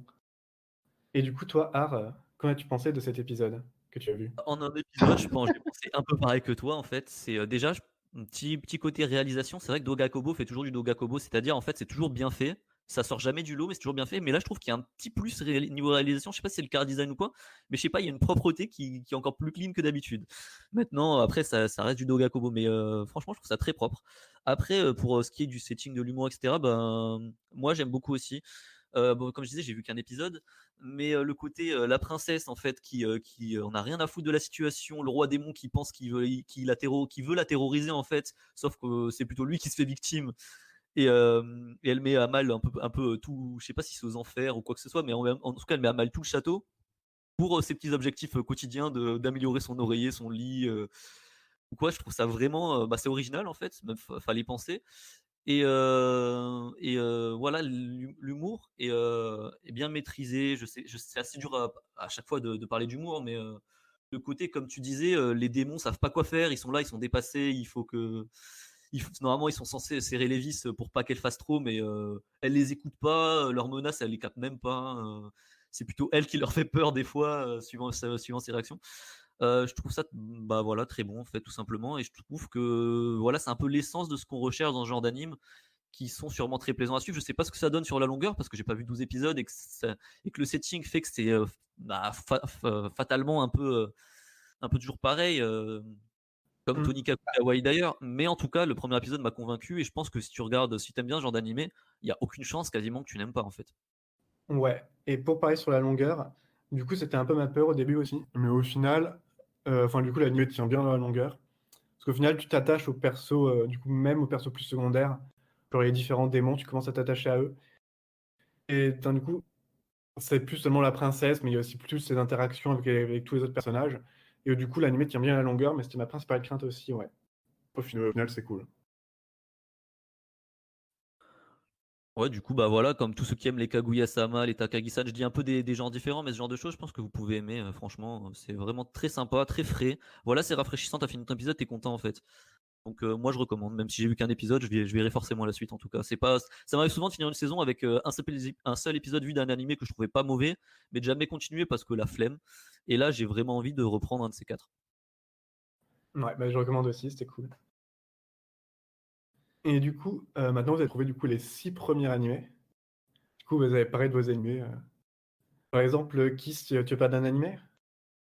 Alors oui, je crois que je suis le seul à l'avoir vu parmi nous trois, vu que je suis le seul qui suit l'anime depuis le début. Du coup, c'est Golden Kamuy qui a eu le droit à la saison 3 cette saison. Alors si Pour je le me trompe. sport, ouais, pour le sport, à ton avis, il est combienième dans la liste? Alors, je sais vraiment pas. Allez, je dirais 7e ou 8e. Ça se trouve, 26e. voilà. Tu vois, Eh, je l'avais dit en plus hier, j'allais mais dire 25e pour troller, il est 26e. bah, en fait, en plus, 26e. je l'avais dit hier à Noodle, mais Golden Kamuy, c'est vraiment. Il aurait été tout en haut, ça m'aurait pas choqué. Il aurait été tout en bas, ça m'aurait pas choqué non plus. En fait, c'est vraiment. Je sais pas vraiment si. Je sais que c'est Il est assez pas assez aimé, c'est assez regardé au final, attendu, mais je voilà, il est pense. pas forcément très regardé sur sa saison 3 et que voilà. Mais du coup, ben, Golden Kamuy. Alors, déjà, qu'est-ce que je peux en dire? On va faire un petit synopsis vite fait. Alors, c'est un manga de Noda Satoru, Golden Kamuy. C'est un manga très apprécié qui a notamment été récompensé. Il a notamment été bon, second dans la catégorie masculine de Kono Manga Sugoi, ce qui est pas mal. Mais il a surtout remporté les Manga Taisho Award en 2016, pardon. Un Qui très dans la est, qualité. ouais, Manga Taisho Award, généralement, les vainqueurs et même souvent les secondes, etc., Oui, même sont les quand même nominés sont bons. très bons. C'est vraiment les mangas qu'il faut retenir de l'année. Du coup, Golden Kamuy, depuis pas mal d'années maintenant, enfin 4-5 ans, c'est un manga 6 ans même, c'est un manga qui est quand même assez apprécié, qui est suivi et voilà, qui moi je trouve est de qualité. Du coup, l'adaptation animée, là on en est à la saison 3, ça cette saison c'était en fall 2020, en automne 2020. On a eu la saison 3 de Golden Kamuy. Alors c'est une adaptation du manga, une adaptation du studio Geno. C'est peut-être, faudrait que je vérifie, mais c'est peut-être leur seul animé, ou quasiment. Ils n'ont pas fait grand-chose, je sais que c'était un studio assez récent. Le Geno Studio, voilà. Et ben, alors pour le synopsis, alors Golden Kamuy en fait ça nous parle de Saishi Sugimoto. Alors Saishi Sugimoto c'est un vétéran de la guerre russo-japonaise qui s'est déroulée au début du XXe siècle. Si je me trompe pas, c'est de 1905 à 1907 à vérifier. Et en gros, un de ses compagnons va mourir et avant de mourir, il lui demande de l'aider, enfin d'aider sa femme qui est aveugle. Et il aimerait que Sugimoto réussisse à prendre en charge l'opération de sa femme aveugle, ou au moins à s'occuper de sa femme. Et Sugimoto, du coup, qui est quelqu'un qui vraiment considère les promesses, etc., qui sont vraiment très importantes pour lui, en fait. Et genre, quand il est déterminé à faire quelque chose, c'est vraiment rien ne peut l'empêcher de le faire ou d'essayer de le faire au moins. Et il décide de consacrer le reste de sa vie, pour le moment, à gagner de l'argent, à trouver de l'or possible, pour aider la femme de son compagnon, de son ami qui est mort.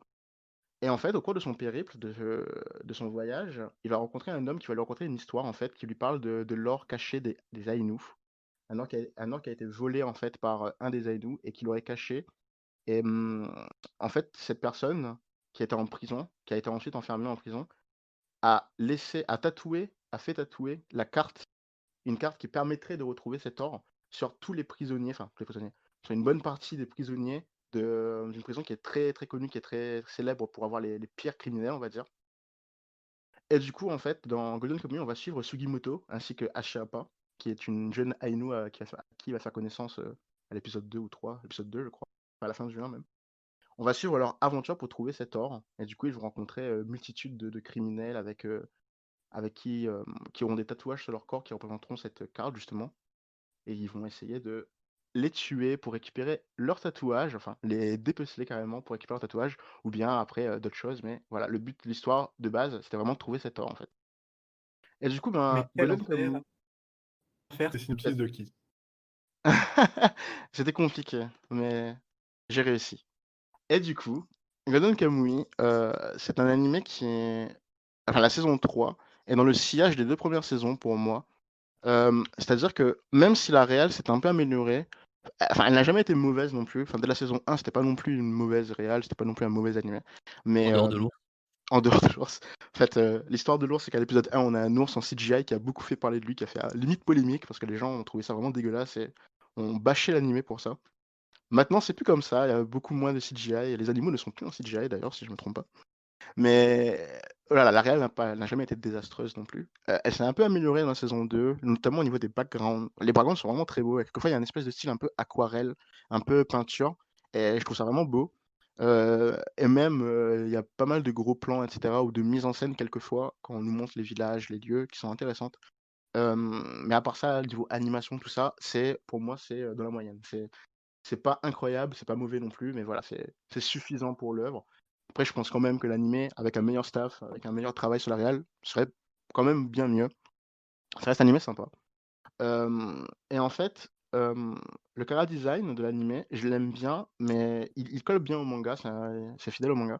Mais en fait, le chara design, je trouve que sur les personnages importants, sur les personnages vraiment principaux, tout ça, ça représente bien, ça caractérise bien ces personnages. Ils sont uniques, ils sont reconnaissables, ils sont intéressants au niveau de la chara design. Par contre, pour les personnages très secondaires, alors là, c'est vraiment très lambda. Il y a énormément de personnages qui se ressemblent, mais genre, c'est vraiment dur de les différencier tellement. Enfin, ils sont vraiment les PNJ, j'ai envie de dire, ou les personnages tertiaires, sont vraiment très très lambda. Du coup, le chara design, je l'aime bien, mais je pense qu'il aurait pu avoir un meilleur travail quelquefois sur certains personnages.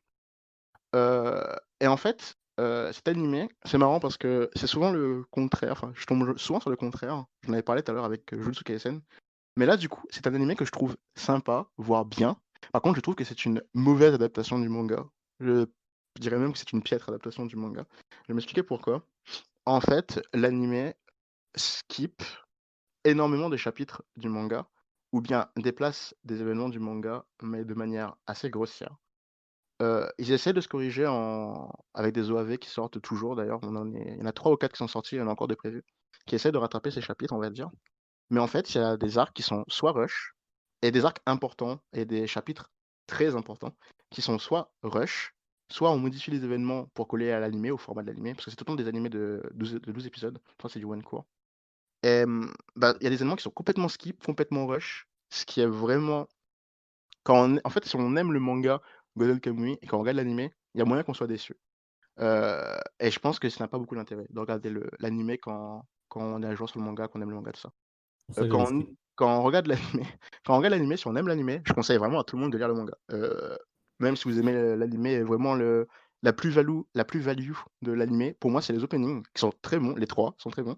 Et les endings, alors l'ending 1, il est incroyable pour moi, il est dans mon top 10 des meilleurs endings de tous les temps, je pense, le premier. Il est vraiment incroyable. Le deuxième, je l'aime pas du tout, je le trouve nul. Et l'ending 3, par contre, limite, je l'aime encore plus que le premier. Du coup, les endings, je trouve vraiment incroyables, à part pour le deuxième. Et les openings sont vraiment bien, voire très bien. Du coup, voilà, à ce niveau-là, c'est cool. Mais c'est marrant parce que au niveau des OST, par contre, je trouve ça assez lambda. Il y a peut-être une ou deux OST que j'aime bien, mais ça m'a jamais marqué. Et le sound design est par contre assez bon. Hem, un truc que j'aime bien dans Golden Kamuy qui paraît un peu anodin, c'est que souvent, depuis la saison 1, ils commencent l'ending avant la fin des épisodes et souvent ça fait que la scène de fin de chaque épisode, quand ça se finit sur un cliffhanger, tout ça, bah, il y a vraiment un gros impact grâce à l'ending, c'est vraiment, super cool, genre, on a hâte de voir le prochain épisode juste pour cette scène limite. Et ça peut paraître vraiment petit, random et cetera, mais moi je trouve que c'est vraiment, un point positif de l'anime. En Et résumé sinon en résumé, il faut lire le manga en écoutant les openings, Oui, on peut dire ça. Mais en fait, sinon, en fait, Golden Kamuy, même si le plot de base est pas mal, je trouve. Après, en fait, l'intérêt vraiment principal de Golden Kamuy, je trouve, c'est son cast. Alors, je trouve le cast excellent. Je trouve vraiment très, très, très solide. C'est un de mes castes préférés, manga, animé, tout ça. Ça me fait un peu penser à Doro et Doro, dans le sens où, que ce soit les protagonistes ou les antagonistes, je les trouve vraiment cool. Et surtout, il n'y a pas vraiment, ça peut arriver, mais il n'y a pas spécialement de personnages qui sont totalement mauvais, totalement bons. C'est plus des personnages qui ont chacun leur idéaux, chacun leur motivation, chacun leur but. Et en fait, dans l'animé, les personnages, déjà, sont super. Ils ont un gros background, ils sont tous très bien dev. C'est vraiment trop bien. J'ai vraiment beaucoup de personnages qui sont importants dans l'œuvre, une dizaine, voire peut-être plus encore maintenant. Et ce qui est vraiment cool dans l'œuvre, du coup, c'est leurs interactions. C'est-à-dire qu'un personnage, en fait, souvent, les personnages vont faire soit des alliances, en fait, il y a plusieurs groupes, il y a plusieurs factions, on va dire, et soit ils vont s'allier à d'autres factions, soit il y a des factions qui vont trahir les autres, etc. Il y a beaucoup d'interactions entre les factions et entre les personnages. Et en fait, un personnage peut avoir, on peut voir plusieurs facettes d'un personnage selon avec qui il interagit. Ou même avec une même personne, on va voir que finalement, bah, il l'a trahi ou qu'il avait un motif, un autre motif ultérieur, qu'il avait bien caché, tout ça. Et du coup, tout ce jeu entre les personnages, entre leurs interactions, tout ça, il est vraiment trop bien. Je regarde Golden Kamuy pour ça, vraiment. L'autre truc positif, c'est aussi l'aspect, ça peut paraître un peu petit aussi, surtout que c'est pas forcément le focus de l'œuvre, mais tout ce qui est un peu culture, tradition, ça c'est assez focus quand même, c'est vraiment bien fait, surtout sur les Ainu, tout ça. Et il y a un petit Oui, dans le côté manga, il parle historique. de bouffe pendant 15 ans. Ouais, justement, j'allais parler de ça. Et la bouffe, en fait, je trouve que c'est une qualité. Il parle beaucoup de la bouffe des Ainu et même de chaque tribu, tout ça. Et en fait, il te montre vraiment la préparation, il t'explique des trucs qui, je pense, sont vrais. J'ai pas vérifié, j'avoue.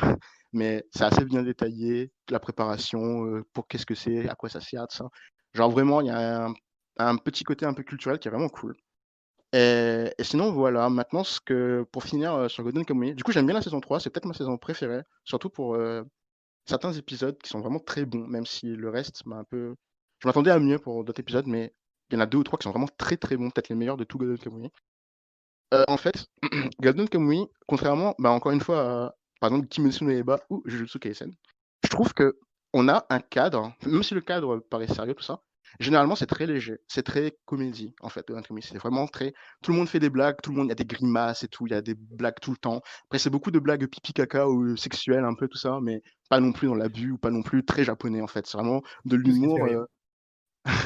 C'est pas de l'humour japonais vraiment, c'est plus vraiment de l'humour plus occidental, justement. Ce qui est marrant. Et, et en fait, le fait que l'atmosphère soit aussi léger, aussi, bah voilà, un peu slice of life, j'ai envie de dire. Et ben quand il y a des moments sérieux, ben c'est vraiment bien. Parce que, au contraire des animés qui sont tout le temps sérieux et que tu mets un gros moment léger en plein milieu, qui casse un peu le rythme, ben là, quand t'as un moment un peu léger, tout ça, un peu drôle, et que tout d'un coup il se passe un truc super sérieux, super froid, super sombre, et ben t'as un gros impact parce que tu te dis, ok, même si, voilà, même si tu t'es habitué un peu comme Gintama des fois, j'ai envie de dire.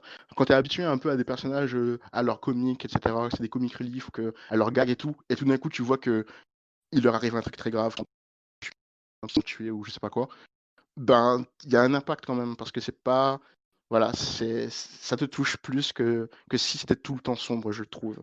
Du coup, ça, c'est cool, mais malheureusement, c'est un peu à double tranchant parce que le truc que je regrette le plus sur Golden Kamuy et qui m'a le plus frappé dans cette saison 3, c'est que je trouve, en gros, que, quelquefois, ces scènes un peu what the fuck, un peu comédie, un peu parodie, ce sont les scènes qui font avancer l'intrigue des fois et ça, j'aime pas.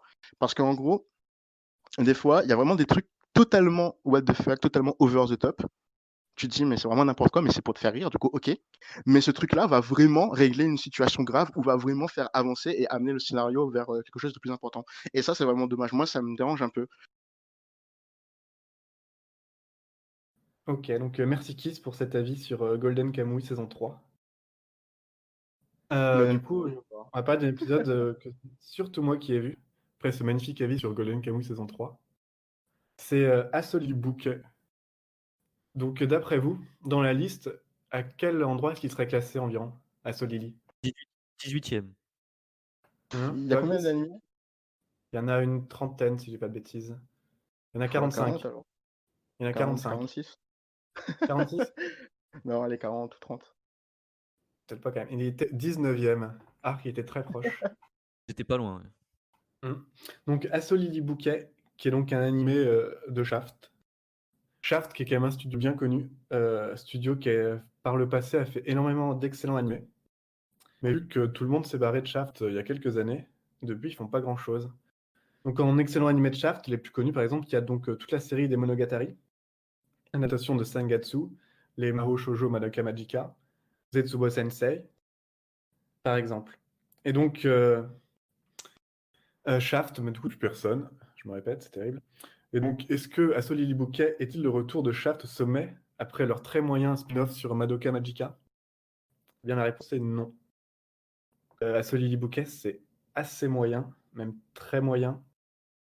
Euh, donc, pour parler vite fait du synopsis, donc on est sur une école seulement peuplée de jeunes filles qui vont se battre grâce à de la magie et des grandes épées contre des monstres sans grand intérêt. Donc les principaux intérêts de l'anime sont au nombre de deux. Donc le premier, c'est que c'est le Yuri. On va y avoir beaucoup de relations entre les filles. Enfin, rien de sexuel non plus, mais ça va être plus dans le genre mignon. Donc toutes les filles vont être en relation les unes avec les autres. Donc au final, on va avoir peut-être une quinzaine de personnages féminins, toutes plus mignonnes les unes que les autres. Et donc le second point fort de l'anime, c'est l'action, qui parfois est quand même très réussie, très bien foutue, même si c'est inégal. Il y a quand même de très bonnes scènes, avec des bons Sakuga. Après, tout le reste, tout ce qui est niveau histoire, ou tout ça, c'est quand même plus du réchauffé. Et ça a pas mal d'intérêt, mais si vous aimez, j'ai envie de dire, si vous aimez les jeunes filles, et l'action, ça peut toujours se tenter. Ce sera jamais excellent, mais ça peut passer le temps et ça fait le job quand même. Et il me semble me souvenir que Art avait vu le premier épisode. Qu'est-ce que t'en avais Alors pensé? ouais, moi, déjà parce que c'est Shaft et aussi parce qu'il y a des legs partout sur l'affiche et vous savez que je suis friand de legs. Maintenant, maintenant c'est vrai que j'ai trouvé ça inintéressant au possible en fait. C'était voilà, il y a du Yuri Bait mais même pas qualitatif.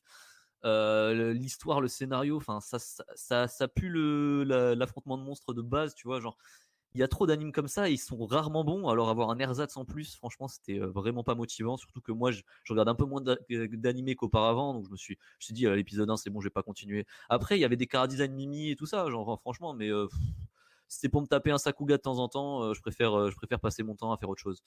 Voilà, c'est tout. Il y, a, C'est vraiment pas terrible, quoi.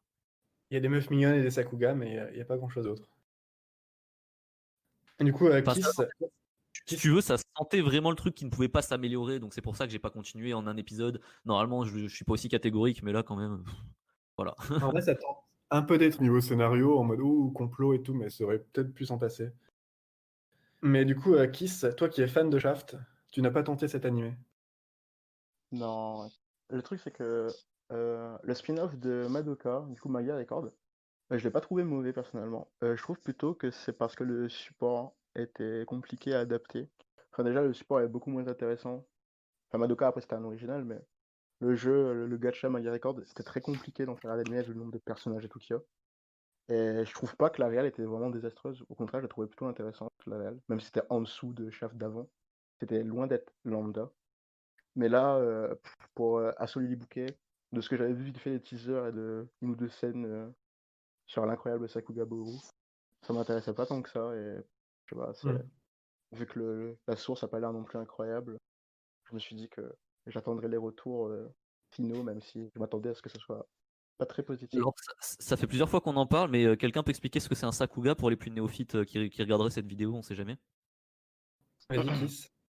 Vas-y, bref. Alors, Sakuga, comment expliquer ça? En gros, c'est un moment où c'est trop bien animé. Voilà, c'est ça. Bon, C'est vas-y. Et c'est clairement, au vraiment un... final,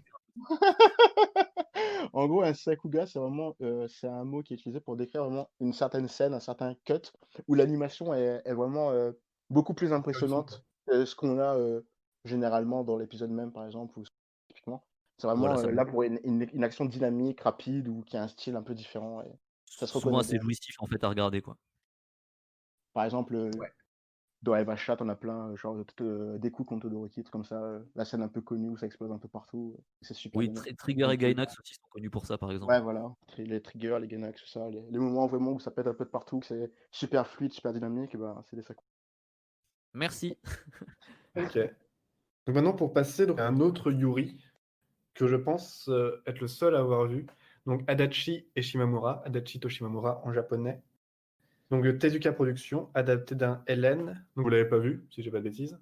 Non, mais Alors moi, ça m'intéressait, d'accord. mais au final, comme je disais, je regarde un peu moins d'anime en ce moment et du coup, j'ai pas pris le temps de m'y mettre et je pense que je vais louper le coche du coup. Exactement Ouais. pareil. À quelle place du classement est-ce que vous le verriez, cet animé? Peut-être 10e. Euh, 11e, allez. 10e, t'as dit Kiss? Ouais. Et du coup, il est 14e. Ah. Un petit peu plus haut que Asso Lily. Et pourtant, je trouve que, même si bon, c'est de Yuri, après c'est des Yuri de type très différent, je trouve que Adachi est beaucoup plus, enfin, est bien meilleur. Qu'Adachi, en Bah ouais. gros, on est sur la relation entre Adachi et Shimamura, qui sont deux lycéennes. Et du coup, là, pareil, ça va être mignon. Ça va être très wholesome, comme disent les jeunes. Donc, on va suivre donc, le développement de la relation de ces deux filles.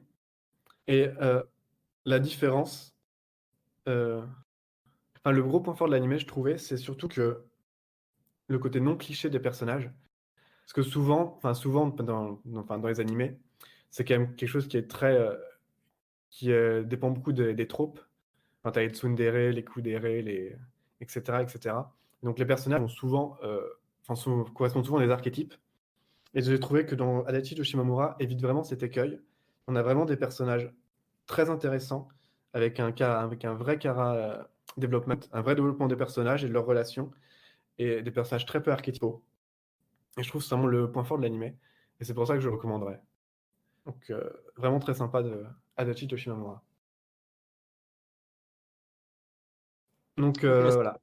c'est un peu le ressenti qu'on avait, que ce serait un peu peut-être le numéro 2 du genre Yuri après Yagate Kimi ni Naru, là où je sais plus comment ça s'appelait, Ouais. Yagakimi quoi. Exactement comme ça. Ça serait peut-être Oui, le c'est exactement deuxième ça. petit porte-étendard qui serait pas dégueulasse parce qu'on se rappelle de Citrus qui était absolument atroce en Quel termes enfer. d'écriture, c'était pitoyable franchement.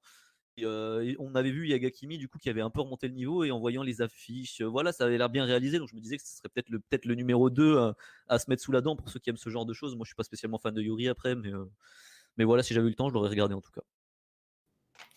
Maintenant, on va Pareil, je passer vais à un peut-être le animé. regarder à l'avenir. Voilà. Vas-y, Ouais, vas-y. je pense que ça pourrait te plaire, Kiss. Pas Je sans que ce pense soit aussi. exceptionnel non plus. On va passer à un animé dans un genre dont Art est spécialiste, le genre des idols, Mon Dieu. de Love Live. Alors, Donc, un animé, ouais. Love Live Chigasaki Gakuen, donc la troisième saison, enfin le troisième projet Love Live, parce qu'il y a déjà eu Love Live et Love Live Sunshine, mais ils étaient eux-mêmes découpés en saison, voire en film. Alors moi, j'ai pas vu Sunshine parce que honnêtement, bah, j'aimais pas Love Live tout court. Dans le genre idol, je préfère largement Idol Master parce que en fait, Love Live, c'est des Love Live, c'est des idoles scolaires, donc dans leur école, alors que Idol Master, ça s'intéresse vraiment au métier d'idol avec des idoles qui sont aussi des collégiennes ou des lycéennes, mais dans une entreprise en fait. Et le côté scolaire, ça faisait vraiment au final un school life banal. Alors je suis désolé pour ceux qui sont fans de Love Live, parce qu'il y en a beaucoup, et honnêtement, je trouve que là, ça s'est beaucoup amélioré avec saison 3, mais moi, j'ai pas du tout accroché à la saison 1, c'est cliché au possible, c'est gnangnan. Alors ça le reste, mais ça s'améliore pour moi, et du coup, bah voilà, j'appréciais pas. J'aimais bien le personnage de Maki et quelques autres personnages par-ci par-là, mais au terme d'écriture, enfin, je trouvais ça vraiment trop bateau. Et là, avec cette nouvelle saison, bah, j'étais agréablement surpris au premier épisode. Donc là, actuellement, j'ai pas fini, j'ai vu 9 épisodes sur 13, mais je trouve que ça s'améliore beaucoup, beaucoup. Déjà visuellement. Alors, certains diront que je pense que les fans de Love Live, justement, ils vont peut-être me le reprocher, mais le car design de base de Love Live, je trouve vraiment, mais vraiment pas fou. Par contre, il y a un truc qu'il avait en plus du nouveau car design, c'est que cet ancien car design, il avait une identité dans le sens où on le reconnaissait entre mille. Alors que le nouveau, il est peut-être plus classique, il fait un peu KyoAni Eco Plus. Alors KyoAni, vu que les car designs sont, moi, je trouve très bons, donc du coup, c'est pas quelque chose de mauvais. Je trouve ça du coup joli pour une fois, alors que le précédent anime, bah, je trouvais pas ça beau. Et même la réalisation de manière générale, je trouve ça vraiment au-dessus. Parce que elle était pas mauvaise la réalisation de Love Live, mais je la trouvais banale. Après, c'était Sunrise, il me semble, dessus, donc Oui, de Sunrise. toujours sur Love Live. Donc, c'est pas un mauvais studio. En général, ils sont capables d'aligner des bonnes personnes au staff. Et c'était déjà pas mauvais, mais voilà. Alors que là, je trouve, il y a vraiment une inspiration. Ouais. C'est peut-être moi, je suis pas spécialiste après d'animation, je m'y connais moins que Kiss. Mais tout ce qui est réalisation, animation, etc., je trouve qu'il y a un gros step-up. Donc, on voit comme s'il y avait un changement de génération, ce qui n'était pas le cas apparemment dans Sunshine, même si je l'ai pas vu, il me semble. Et même les danses, même les passages. En fait, contrairement à Idolmaster, qui sont animés, les danses de Love Live, elles étaient en CGI, mais vraiment CGI moche, quoi, un peu comme dans Zombieland Saga pour ceux qui l'ont vu.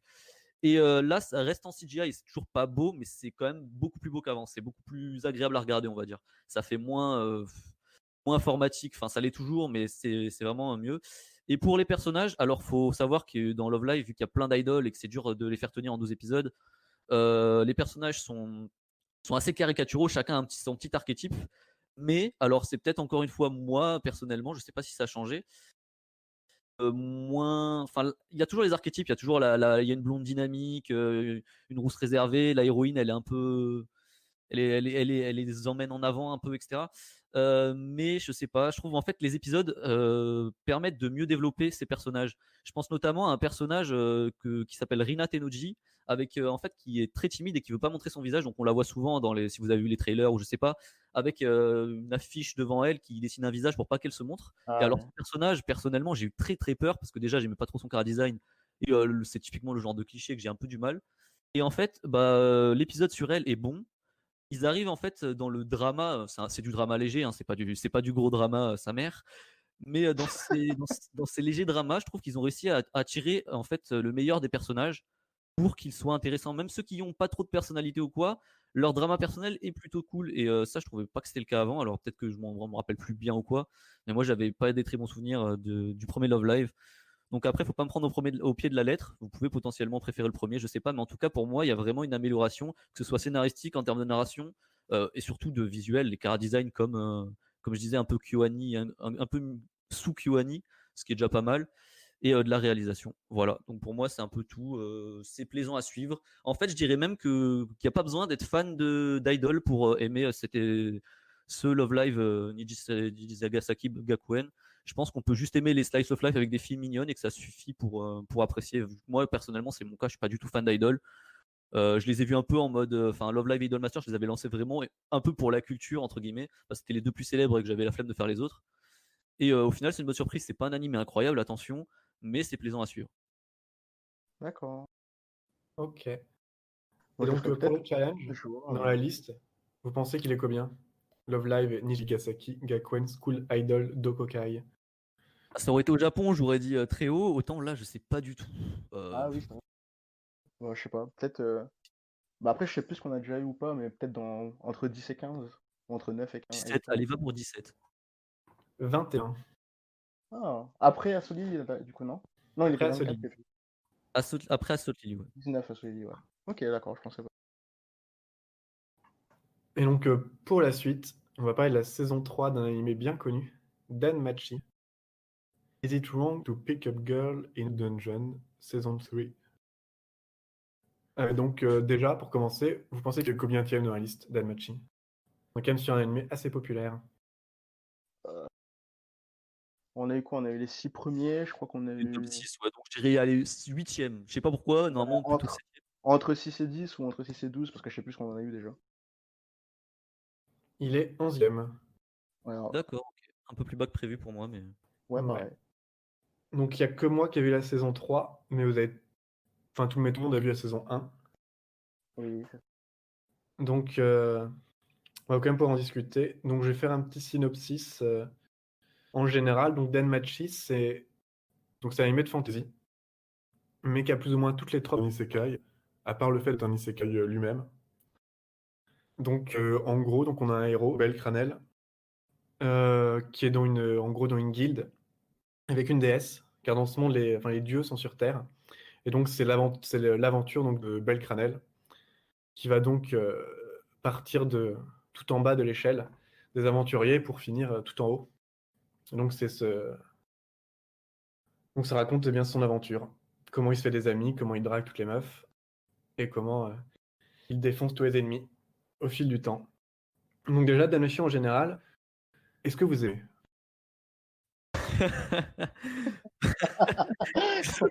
C'est trop fort. Vas-y, Kiss. Bah, j'ai vu que la saison 1 et je l'ai vu en saison. Et en fait, je ne déteste pas Dalmatch. Bah après, je n'aime. Aimer, c'est peut-être un mot un peu fort pour moi. Mais disons que je n'exclus pas le fait de pouvoir apprécier Dalmachi à un moment X de mon futur. Voilà. Et Et toi? toi? Ah, que penses-tu de Dalmachi? Alors, spoiler, bah, j'aime pas du tout. Pour moi, c'est limite un de mes pires animés de tous les temps, hein, clairement. Je trouve que c'est peut-être le casting. Alors, j'aime pas le casting d'Anohana parce que tous les personnages sont très cons, entre guillemets. Mais c'est pas pareil. Là, c'est vraiment des archétypes pour être des archétypes, mais en fait, il y a une genre de cohérence dans la nullité des archétypes qui est assez du jamais vu pour moi en fait. On dirait, enfin, c'est même pas une parodie, c'est ça le pire. Et alors bon, c'est pas aidé par le fait que je déteste le personnage principal de Belcranel qui pleure en courant quand la meuf qu'il aime vient le sauver sans lui dire merci ou ce genre de bail. C'est un gros fragile qui va progresser du coup dans l'aventure, mais vraiment rien que de voir sa tête, ça me donne envie d'étrangler des bébés chats, alors que tout le monde sait que j'aime les bébés chats. Et les autres personnages sont à peine meilleurs. Entre Estia, la Loli de 14 ans avec des boobs énormes, en plus qui a une genre de ficelle pour les maintenir ou je sais pas quoi. Ouais. Lily, la Loli bah, en fait, tout le cast est insupportable quasiment à part ceux qui parlent pas. C'est pour ça que Ice c'est mon personnage préféré. C'est parce qu'elle parle pas. Du coup, elle est un peu moins chiante que les autres. Bon, je vais pas en dire plus parce que après, ça fait trop rabat-joie, hein. Globalement, il y a quand même des qualités. Les OST sont pas dégueux. Graphiquement, c'est pareil. L'animation est pas mauvaise. Alors, c'est pas révolutionnaire, même le chara design, mais c'est pas mauvais non plus. JC Staff, en plus, ils font souvent de la merde. Alors, autant quand ils font un truc pas trop mal, autant le dire. Euh, mais voilà, moi perso, que ce soit le scénario, je pense, on fait pas plus basique. Mais après, ça, c'est un peu difficile de reprocher le scénar, sachant que tous les mangas de ce genre, les animes de ce genre font un peu ça et sont tous mauvais. Donc c'est pas, c'est vraiment sur les personnages pour moi que ça devient vraiment le pire. Je pense encore à cette OAV où il y a un des dieux qui trouve par hasard dans un mur derrière un mur une source chaude. Et comme par hasard, les filles elles sont pas en maillot, donc il sort de sa cape. Il a plein de maillots de bain. Comme par hasard, bon après c'est un OAV, c'est fait pour ça. Mais bon voilà, on voit un peu le niveau et bien sûr il y a des slimes ou je sais pas quoi dans l'eau, donc du coup tout le monde perd ses vêtements. Enfin c'est un peu ce genre d'œuvre typique du cliché isekai, même si là c'en est pas un. Qu'on se tape et je trouve ça vraiment enfin voilà, moi c'est les personnages qui me dégoûtent en fait, donc je peux pas. Après c'est si vous aimez ce genre de truc, bah vous aimerez peut-être, hein, mais moi je peux juste pas et je trouve ça vraiment insupportable. C'est vraiment un calvaire de regarder. On a essayé pendant une IRL d'ailleurs de me faire regarder des épisodes et j'ai vraiment souffert, donc voilà. Je pense que j'ai dit tout ce que je pensais. C'est pour ça que j'ai drop au début de la saison 2 parce que j'en pouvais plus. J'ai même vu le spin-off avec la meuf qui fait enfin la meuf Yuri là, qui était insupportable comme tout le reste du cast après tout. Donc voilà, j'ai pas à en mettre plus aux fans. Tant mieux pour vous si vous aimez. Moi, je peux pas, quoi. Et donc la saison 3, je pense, même si on m'a dit que c'était bien mieux, je suis pas sûr que je la regarderai un jour, à part si des gens décident de me payer ou d'avoir une contrepartie, que je peux leur infliger n'importe quoi, ce genre de choses, mais sinon, très peu pour moi. Voilà. C'est intéressant ce que tu dis à la fin, hein. Pouvoir te payer pour que tu regardes Danmachi, ça se tente. Et donc, Tu lui as bien payé Undertale, hein. c'est vrai. Donc, ouais, donc de Danmachi saison 3, on a eu le JC Staff, adapté d'un light novel. Donc on m'avait promis que ce serait la meilleure saison. On m'en avait parlé vraiment longtemps. Et c'était le cas. Donc on ne m'avait pas menti. Saison 3 de Danmachi est bien la meilleure saison. D'assez loin, je pense. Surtout par rapport à la saison 2, qui pour le coup est vraiment très mauvaise. Et je ne parle pas des légendaires OVA. Mais du coup, pour la saison 3, c'est un peu mieux au niveau des personnages. Le scénario, l'arc, enfin du coup, il y a un grand arc pour la saison. C'est pas si mal. Enfin, genre, c'est pas si mal. Enfin, c'est toujours Danmachi, il y a toujours tous les problèmes inhérents à Danmachi. Le truc qui me gêne le plus dans Danmachi, c'est tout ce côté genre jeu vidéo. Alors qu'au final, c'est même pas un isekai. Enfin, genre, il est pas dans le jeu vidéo, mais tu as tout un système de guildes, de niveaux, de stats et tout. Mais pourquoi faire ça dans une fantasy? Enfin bon, bref. Et du coup, le cast est quand même assez peu sympathique. Tout est très cliché, tout ça. Mais du coup, j'ai quand même trouvé cette saison 3 bien meilleure. Au niveau de l'animation, il y a eu des moments où c'était très fluide, des très bons combats. Le problème, c'est tout le reste, quoi. Mais enfin, vraiment, c'est au final, entre guillemets, satisfait de cette saison 3. Surtout qu'on m'a promis que la saison 4 serait encore meilleure. Donc là, je n'en peux plus d'attendre pour un chef-d'œuvre en saison 4. Le fave est proche, on le sent. Le fave est proche. Et du coup, dernier animé dont on va parler, donc Higurashi no Naku Kuroni Go, donc de Studio Passionné, donc source le visual novel d'inconnu Higurashi. Pour finir du coup sur la liste, vous pensez qu'il est à quelle place? La place la plus haute qu'on n'a pas encore eue. Moi, je dirais 14. Je sais plus si c'est la combien, mais. Vous trompez tout à tout. La place la plus haute que vous avez plus, c'est le 7. Donc Higurashi est Ouais. 20e, entre Asso Oh là Lily là. et Love Live. ça m'étonne pas du tout. Je le voyais bien entre 25 et 15, on va Mm. dire. Enfin, j'ai dit 14, entre 25 et 10, quoi. Donc, pour parler donc de cette entre guillemets adaptation du visual novel, que c'est pas une adaptation fidèle, à la fois, donc on peut parler du coup du. Commencer par le synopsis. Commençons par le début. Donc, un jeune garçon de 15 ans, Keiichi Maebara, arrive dans un nouveau village à la campagne japonaise, Inamizawa. Et donc, il va trouver il va être dans sa classe avec plusieurs filles, que des filles, comme par hasard. Et du coup, il va se passer des choses étranges dans le village, liées à une malédiction. Donc, il y aura des meurtres. Donc, le visual novel est bien connu. L'adaptation animée de Dean dans les années 2000 est également très connue. Et donc là, Passionné, en collaboration avec l'auteur du visual novel, se lance donc dans une nouvelle adaptation qui ne respecte du coup pas le visual novel volontairement. Donc il y a des petits changements afin de pouvoir parler à la fois aux nouveaux aux gens qui regardent pour la première fois et aux anciens fans. Donc les retours sont pas nécessairement excellents. Perso, j'aime bien. Mais j'aime beaucoup Higurashi et j'aime beaucoup Umineko. Donc là, une autre œuvre de l'auteur d'Higurashi. Et donc il y a des indices comme quoi il y aurait peut-être également un lien à cette œuvre dans cette adaptation d'Higurashi. Donc je pense que c'est mieux que vous ne la regardiez pas si vous n'avez pas fait Higurashi en VN ou en animé et attendre au moins la fin de l'animé avant de commencer si vous n'avez pas fait Umineko, au cas où ça spoil Umineko. Mais en tout Alors, cas, c'est je vais prendre la Vas-y, vas-y. parole. Moi, je suis dans le cas où j'ai fait le visual novel Higurashi. J'ai drop le premier animé parce que j'ai fait le visual novel avant et qu'il ne tient pas la comparaison. Et je suis en train de lire le VN Umineko. J'ai fait 5 tomes sur 8. Du coup, bah justement, je me suis arrêté à l'épisode 1 parce que, en fait, je vous le dis, si vous n'avez pas fait le VN et que vous comptez le faire un jour, le visual novel, donc, il y a tendance à avoir des gros spoils de plus tard. Par exemple, à la fin de l'épisode 1, il y a un truc qu'on voit à peu près au bout de 50 heures de lecture. Dès l'épisode 1, quoi. Et donc, si jamais vous comptez lire le visual novel, sachez que c'est autant le faire en premier, voilà. Et que vu que il me semble que c'était dans un visuel, je sais plus si c'est dans l'opening ou dans un visuel, du coup, qu'il y a eu à partir de l'épisode 2, enfin, il est sorti ce visuel, il est sorti dans l'épisode 2, il y a un personnage qui serait plus ou moins lié à Umineko, et du coup, bah, moi, j'ai pas fini Umineko, donc je me suis dit que c'était le meilleur moyen de se prendre un spoil aléatoire. Donc j'ai skip justement comme tu viens de le conseiller pour attendre soit d'avoir fini Umineko, soit que l'animé en entier soit safe et qu'on me le dise quand il sera fini. Parce que là c'est du Ouais, et 24 donc, Umineko c'est premier du quoi. 24 épisodes, on est à la moitié. Et du coup, il y a effectivement ce qui semble être une référence à Umineko dans l'opening. Et donc, comme pour répéter art, vaut mieux attendre et probablement faire Higurashi avant et probablement Umineko. Donc, pas de l'animé en lui-même. Donc, personnellement, j'aime beaucoup. Mais j'aime beaucoup Higurashi, j'aime beaucoup Umineko. J'aime beaucoup le Kara Design, qui est du coup fait par Akio Watanabe, qui a fait ce Kara Design Monogatari, entre autres. Et j'aime beaucoup les twists qui sont apportés aux arcs. Que du coup, Higurashi est divisé en plusieurs arcs. Et donc là, en gros, chaque arc a un petit twist, ou un plus ou moins gros twist. Et j'aime beaucoup ça, genre revisiter l'œuvre de cette façon. Mais je pense que ça plaît pas à tout le monde. Le problème, c'est que pour le moment, on est qu'à la moitié de l'animé et on voit pas encore où ils vont venir. Euh, Parce que pour le moment, donc, on a des twists dans les arcs, mais on ne sait pas pourquoi on a ces twists et quelle est la finalité de l'animé. Ce qui fait que je trouve que, pour le moment, j'aime bien, mais c'est beaucoup trop tôt pour le juger. C'est un animé qui pourrait être jugé vraiment qu'à la fin, pour voir s'il apporte quelque chose d'intéressant à l'œuvre, ou si c'est que du vent et qu'il apporte que dalle. Donc, pour le moment, c'est difficile de le juger, mais j'aime bien.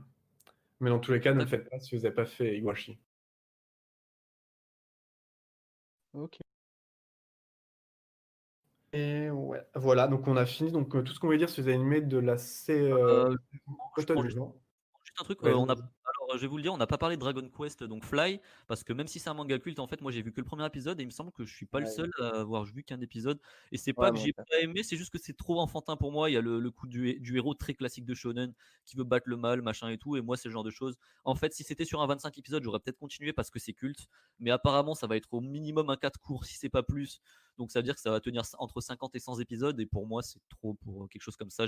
Si jamais c'était tout le monde me donnait des bons retours, j'aurais peut-être continué, mais pour l'instant, il y en a qui aiment, il y en a qui aiment pas. Si vous aimez les shonen, vous pouvez y aller, mais Personnellement, je pense que c'est trop d'investissement pour moi. Voilà. Pareil, c'est parce qu'il y a trop d'épisodes, je pense. Parce que l'épisode 1 était pas spécialement catastrophique ou nul ou je sais pas quoi. C'est juste que je trouvais pas qu'il y avait un intérêt incroyable. Voilà, Enfin, il y a rien qui m'a accroché pour continuer autant l'aventure, on va dire. c'est exactement ça. C'est que c'est ça. Vu que c'est du. Si, imaginons il y a 100 épisodes, qu'il n'y a rien qui indique go faire 100 épisodes. À part si vous regardez 3 animés par an, peut-être vous pouvez vous investir sur le coup, mais quand on en fait plusieurs, c'est un peu compliqué. Voilà. Tu peux. Ok. Ok. Donc on a fini pour la saison d'automne 2020. Pas de. Yeah. Pas de. Vas-y. Non, mais pour le coup, est-ce que tu pourrais dire dans le sondage que tu avais cité, c'est quoi les qui restent dans le top 10 ou dans le top 15 qu'on n'a pas vu? Ok. Donc pour finir le Je crois qu'il y sondage, a peut-être Moriarty en fait, mais vas-y. ouais, il y a Moriarty. Donc 1, Akudama Drive. 2, Majo no Tabitabi. 3, IQ. 4, Jujutsu Kaisen. 5, Tonikawa. 6, Mojo de Oyasumi. 7, Our Last Crusade or the Rise of a New World. 8, Moriarty the Patriot. 9, The Irregular at Magic High School Visitor Arc. Et 10, Muno Nanana. On voit bien quand je connais les noms japonais ou non. Ah oui, Mununana. Attends, mais Non, ouais, Last Crusade, je vois absolument pas ce que c'est. pas non plus. Et Moriarty, c'est vrai qu'il y a pas mal de monde qui aime bien, mais du coup, j'ai eu la flemme. Enfin, j'avais pas tant de temps que ça. Ouais, Donc, je le ferai peut-être un jour, mais pas pris au Moi, quoi. j'ai la flemme aussi. Mais je pense que c'est pas mal. Mais... sinon, en continuing, je vais continuer perso Fire Force. Je suis au 22 sur 24 et c'est pas mal. Voilà. Fire Force, ouais, j'ai terminé Fire Force. C'était. C'est pas mal quand il y a Maki, c'est pourri quand il y a Tamaki. Enfin bon, voilà quoi. Voilà. Et du coup, automne 2020, c'est fini? Plus de derniers petits commentaires, c'est fini? Oui, je pense. Du coup, Kiss, tu voulais parler un peu de Shingeki no Kyojin, la saison Ouais, 4, qui a saison commencé 4, maintenant, mais qui est techniquement pas de l'automne 2020. exact. Du coup, c'est normalement un animé de Winter, enfin de hiver 2021, du coup janvier, février, mars. Et là, ça a commencé début décembre. Il y a, pour l'instant, à l'heure actuelle, il y a 4 épisodes qui sont sortis. Et en fait, il y a eu un changement de studio. Du coup, c'était 8 avant. Et maintenant, c'est MAPPA, changement de staff, etc. Et pour le moment, je trouve ça vraiment très bon, en fait. C'est l'arc que j'aime le plus dans le manga. Mais en fait, même là, si c'est pas forcément les moments les plus intéressants de l'arc, etc., on va dire, même pour un début d'arc, je trouve que c'est vraiment très très très bien adapté et très très bien réalisé surtout. Le Karazen est différent, l'animation, etc., est un peu différente. Il y a des gens qui râlent pour la CGI, il y a beaucoup de CGI sur les titans, mais je trouve qu'elle est très bien faite. Et en fait, voilà, je trouve que le rythme est très bon, les dialogues sont vraiment intéressants, c'est bien mis en scène, il y a des effets de caméra qui sont vraiment intéressants. Les OST sont bien, enfin tout est bien en fait, genre l'épisode 2 ou 3 je l'ai trouvé. Non, ouais. Si, le 2 ou le 3 je trouvais incroyable. Genre, c'était vraiment extrêmement bon. Le 4 je l'ai un peu moins aimé. Mais comme le 5 est censé être vraiment très bon, enfin, dans le manga, je veux dire, c'est un très bon chapitre. Je pense que ça sera vraiment très bien pour la suite. Mais voilà, très très très satisfait. Et je pense que ça sera ma saison préférée, quoi. Et toi? Voilà. Bon.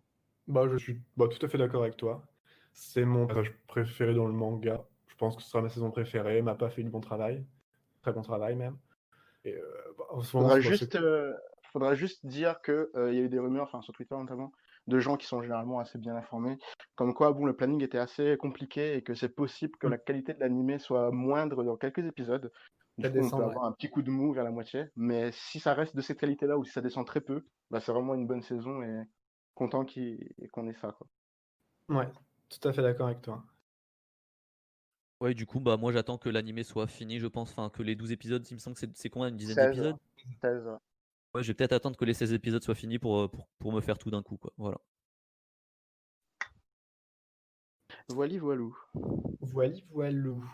Et donc, je vais peut-être vous demander vos petites attentes, vraiment, mais très vite fait, sur la saison à venir, donc hiver 2021. Donc, Art, qu'est-ce que tu attends? En très vite.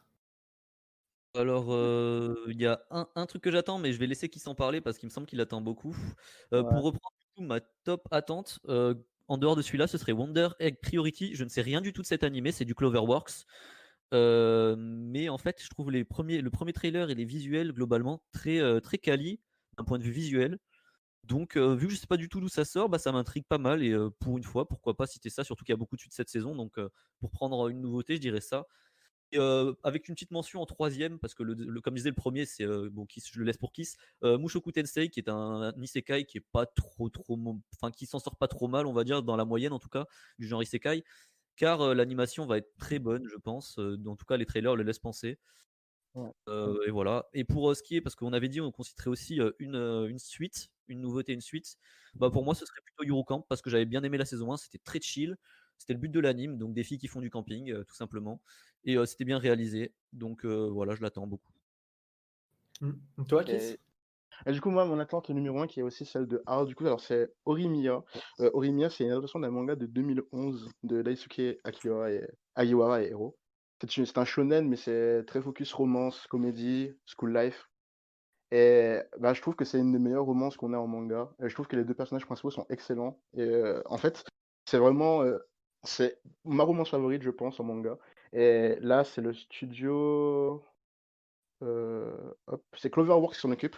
Cloverworks, je suis pas super fan du studio, de ce qu'ils ont fait pour l'instant, mais je pense que s'ils font pas du mauvais taf, ça sera un animé à voir parce que les personnages sont cool, il y a des moments touchants, il y a des moments, la comédie est pas mal et il y a des moments enfin, il y a des thématiques intéressantes et la relation est beaucoup mieux que dans les autres œuvres de ce genre. Du coup, ben, c'est vraiment celui que je conseille le plus et que j'attends le plus, de cette saison et peut-être même de l'année, quoi. Voilà.